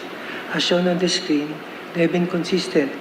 Meanwhile, during the April 27, 26 oral argument, Petitioner Lagman, speaking to Attorney Barreda, stated that Congress may not enact, as it would increase the President's budget in violation of Article 6, Section 25, Paragraph 1 of the 1987 Constitution. In the turn of events, however, on June 2 oral arguments, Attorney Barreda answered that the bicameral conference committee may insert new provisions to the Senate and lower house versions of the appropriation bill, so long as the committee respect the constitutional limitation imposed under the Constitution. May I now ask Attorney Barreda to reconcile these statements? Your Honor, may I please clarify that I stand with the first statement. I propounded that statement during my time in my opening statement. This June 2, 2026 was propounded by Attorney Tanyada, Your Honor. It was not me who propounded this So you're withdrawing answer. the statement on June Yes, 2? Your Honor. I did not made mention of this one, Your Honor. It was Attorney What about Erin the other Tanyada. petitioners? What's your view on the power of Congress to enact new PAP not proposed by the President? Any one of the petitioners' counsel? For petitioner FPJPM, Your Honor, we are of the view that the Congress may not increase the appropriations recommended by the President, as stated in the NEP, Your Honor, respecting the separation of powers. In addition, Your Honor, the budget initiation is with the executive, while the budget authorization phase is lodged with the Congress, Your Honor. Question. Anyone can answer from the petitioners. You say that Congress cannot increase the budget proposed by the President under the NEP, right? That's your position. However, in a situation where the Congress, for example, in the NEP, it was proposed that 500 million should be appropriated for public health services. But in the view of Congress, it should be increased to 800 million. Can Congress not do that? Attorney Peña. Congress may validly do so, Your Honors. One of the limitations is the budget ceiling, which applies to the entire appropriations. The bottom line, yes, Your Honor. Budget. Yes, Your Honor. So any increase to be made by Congress, in this example, should be deducted from other items in the appropriations, Your Honor, to maintain and comply with the provision against the violation of the ceiling, Your Honor. So you speak of the total budget proposal that cannot be increased by Congress. Yes, Your Honors. But Congress is free to adjust the figures within that amount, within that total. For petitioners Erice and De Lima, Your Honor, that is our position. Congress may do that, Your Honor. What about the other petitioners? Your Honors, for FPJPM, it is our humble position that the Congress may reallocate to certain government agencies, but it cannot exceed the total national expenditure program as recommended by the President. Attorney Salenga. I agree with my co-petitioners, Your Honor. As long as it does not exceed, Your Honor, the proposed budget by the President, the Congress can reallocate, Your Honor, such amounts. Attorney Barreda. It is also our position, Your Honor, that the Congress may do that because it is also stated in the petition by the late Congressman Edsel Lagman that the Congress has the power of the purse, and that is included in the definition of the power of the purse, Your Honor. What do you mean by total political questions?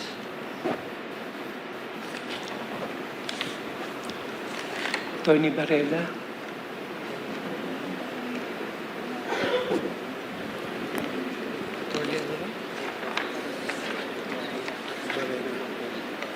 Totally political questions.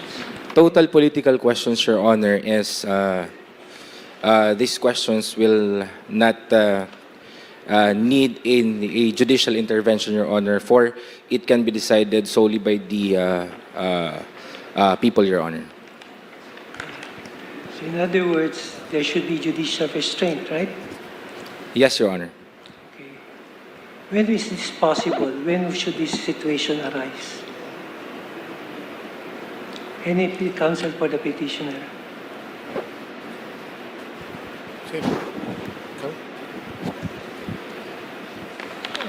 Your Honor, as an example, Your Honor, purely political will be the right to vote, Your Honor. If it involves the election, Your Honor, or the referendum, then such would be a political question, Your Honor. Isn't it that when you speak of the truly political question, it involves the question of wisdom and not the legality of the act involved, correct? Attorney Barreda? Yes, Your Honor. Okay. So once the court determines that the issue involved is truly political, the court should refrain from ruling mainly for two reasons. What are the two reasons why the court should exercise judicial restraint?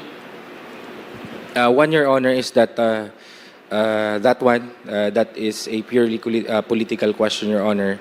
And the other one, Your Honor, is there was no grave abuse of discretion committed by the respondents, Your Honor.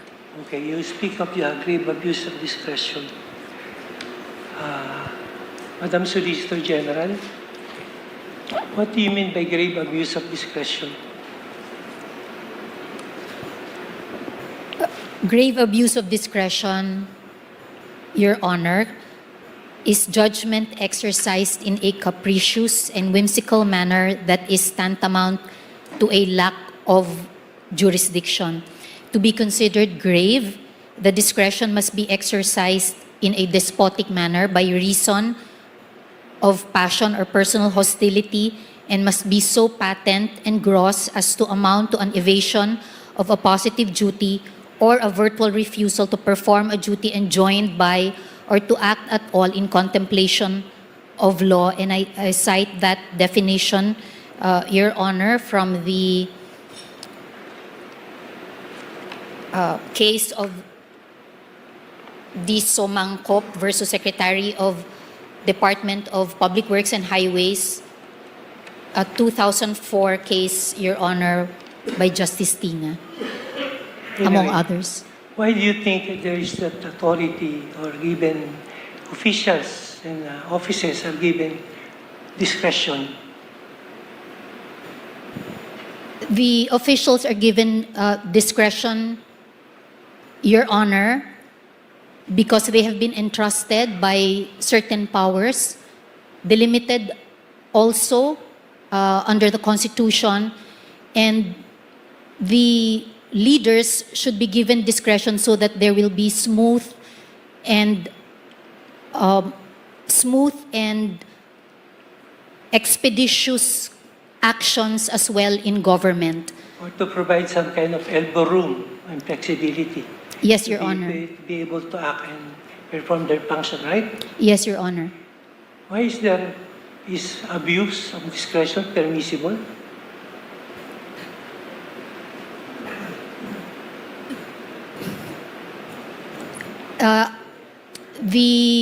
What I could say, Your Honor, is that the Constitution expects that everyone that is given a power should use it not in a capricious, not in a whimsical, not in an arbitrary manner. In fact, there is an expectation, Your Honor, to use sound judgment, to be fair, to always think of what is just for the society. So, but the Constitution also, I must say, does not expect perfection on the leaders, and that is why when there is abuse of power, the Constitution also provides for the mechanisms to check such abuse of power, Your Honor. So the check comes in only when there is grave abuse.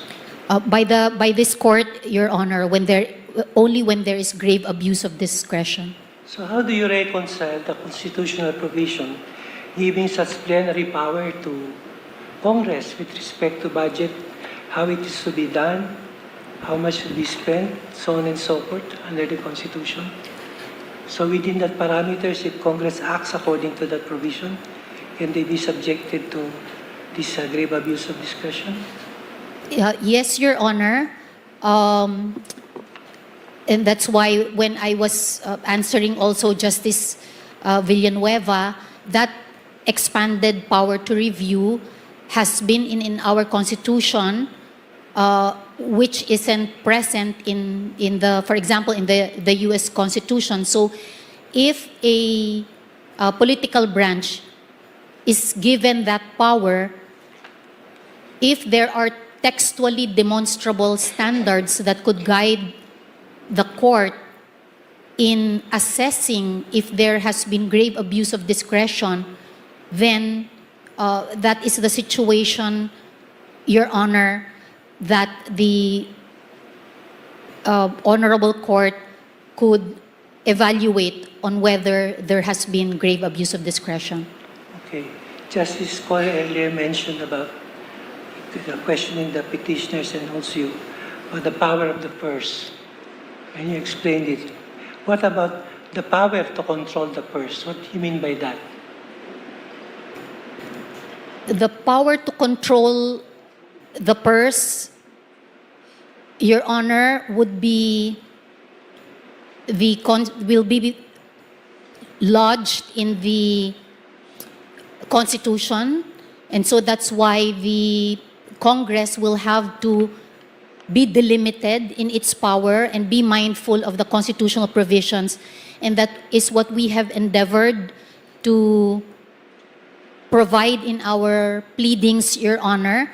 We identified which constitutional provision is relevant to the power of the purse, and it is our submission that there is no violation of the constitutional standards or requirements, although based on our discussion, there has been, we could say, unsound decisions that have been made but which are not legal to our, based on our submission, Your Honor. So going back to that grave abuse of discretion which should require judicial intervention, what should be the, when can you say there is grave abuse? Malubha o malala ang abuso sa discretion? Your Honor, there comes to mind like when the Constitution, for example, has a clear instruction, but the branch that has been given that power does not exercise it, or there are parameters that have been defined by the Constitution, but the actions of the political branch seem to disregard, which could not be found as acceptable by reasonable minds, then those that is an example of grave abuse, Your Honor. Assuming for the sake of argument that the court finds a grave abuse of discretion in the UA provisions for 2024 to 2026 GA, how far can the court's power of judicial review go? It is our humble submission, Your Honor, that that the Supreme Court or that this court will look at the parameters, will closely look at the parameters which are relevant to the power of the purse, and we are hopeful that you will see that there is no violation, Your Honor, of the textual standards provided in the Constitution. So I'm sorry, Your Honor, I could not say for up to what extent will be the grave abuse of discretion finding, Your Honor. The court finds grave abuse of discretion on the part of respondents. Can the court give guidelines on what Congress should consider when it decides to change the amounts of the PAP proposed in the NEP? Your Honor, it is our position that if there are no textually demonstrable standards that may be used by the court to evaluate the actions of the political branches, then the guardrails, which I think all of us will agree that there should be in this case, must also come from the political branches. And the executive has already taken courses of action in the 2026, as well as the legislature, Your Honor. They have also undertaken steps to course correct. You spoke about guardrails. Please flash screen 42.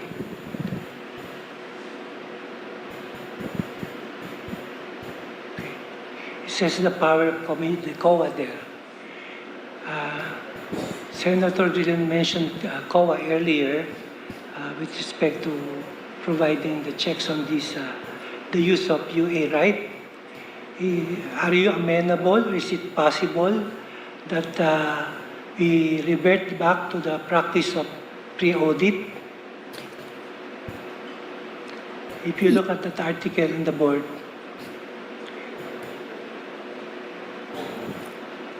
Your Honor, I would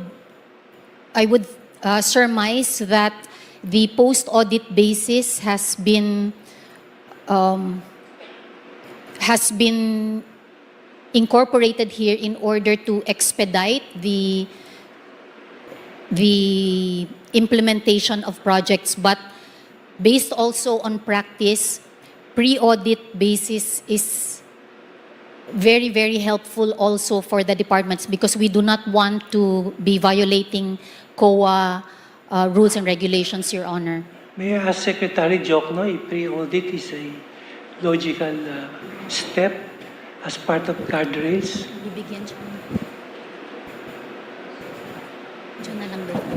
Your Honor, I think it is a major step backward, Major step back. pre-audit, because that means it is the COA that will manage the affairs of government. You cannot buy a cup of coffee without pre-audit, Mr. Chairman. Thank you for that statement. Although it says there that COA is given authority to include temporary or special pre-audit as may be necessary. Would you not consider that also a step as provided in the Constitution? Specifically for specific transactions, not as a general practice, but for special transactions. As a matter of example, Your Honor, in my experience, we adopted that after the EDSA 1 revolution, the post-audit, because my experience in running government is that you cannot do what you're supposed to do without going to COA. And that is a major constraint. For example, we are involved in constructing multi-billion railway system. Can you imagine if you have to go to COA for approval of every step of the way? That will certainly delay the implementation of very important projects. The use of technology, AI. But then you can also, you have to trust the chief executive or his the secretary or undersecretary. Because I heard during the oral argument that the sheer volume of transactions is putting either the DBM or the COA to check. Yeah, the DBM can also use the AI if necessary. You don't have to go to COA. And also, in this flood control mess, you also understand that COA is involved here also. Okay. So, What about the use of drone to do inspection of site construction? in fact, I have advocated that during my term as budget secretary, where we have to monitor projects in the mountains. That's usually not easy to do, right? So you need drones to do that. Perhaps the Solicitor General can make representations for Congress to legislate some guardrails using technology and other things that will be able to address the concerns that we are facing right now. Yes, Your Honor, I have been relaying also some observations and some instructions from the Honorable Court, both to the Executive and to the Legislature, Your Honor.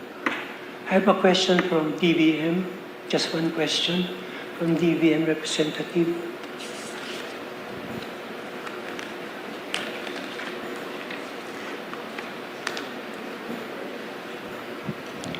What's the role of RDC in budget preparation?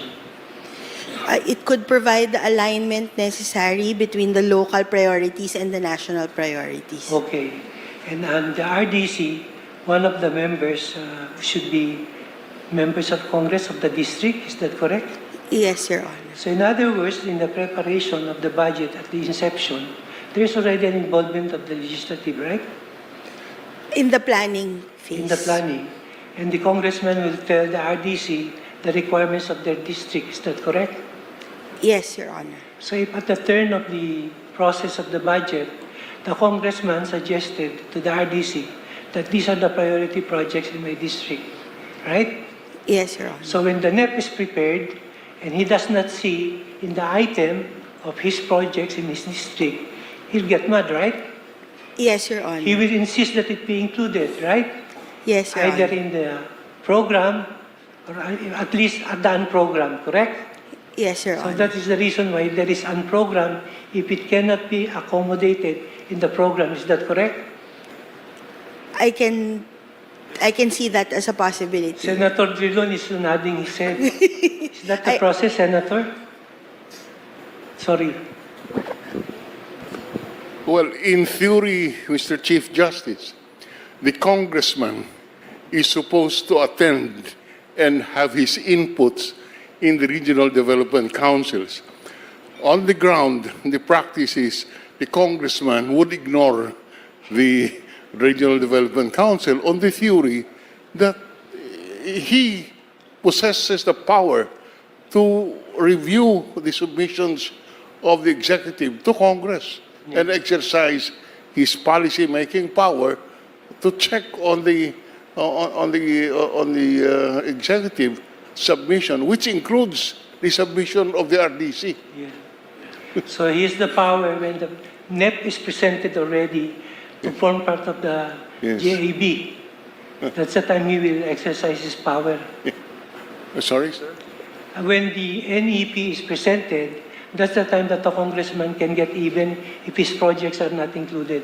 That's correct, sir. And the justification is that as a member of the policy-making body, I am entitled to have my inputs in terms of policy, and the inputs will include allocation of funds. So that is why that setup really, sir, would result in the RDC's recommendation being ignored by Congress. Okay. Thank you, Mr. That's the Senator. reality, sir. So no more questions. Thank you.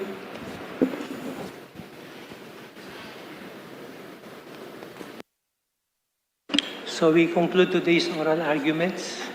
Thank you to the lawyers, petitioners, counsel, especially to the amicis. Thank you for your participation. So please make this as an order. Parties and amici are given a non-extendable period of 20 calendars from today to submit their memoranda on all the issues raised in the pleadings and other related issues covered in the interpellations. Respondent government is reminded to submit remaining requested manifestations, documents, and certifications within a non-extendable period of 15 calendars from today. Copies should also be provided to the opposing parties. All the parties are reminded that the court will decide on this urgent case based on their own timeline, considering the manifestations of the amici, and that the GAA 2027 will soon be tackled by Congress, regardless of whether the parties comply with the periods we have provided. So ordered. Attorney Maripe, are there any other matters? There are no other matters, Your Honor. There being no other matters, the session is adjourned.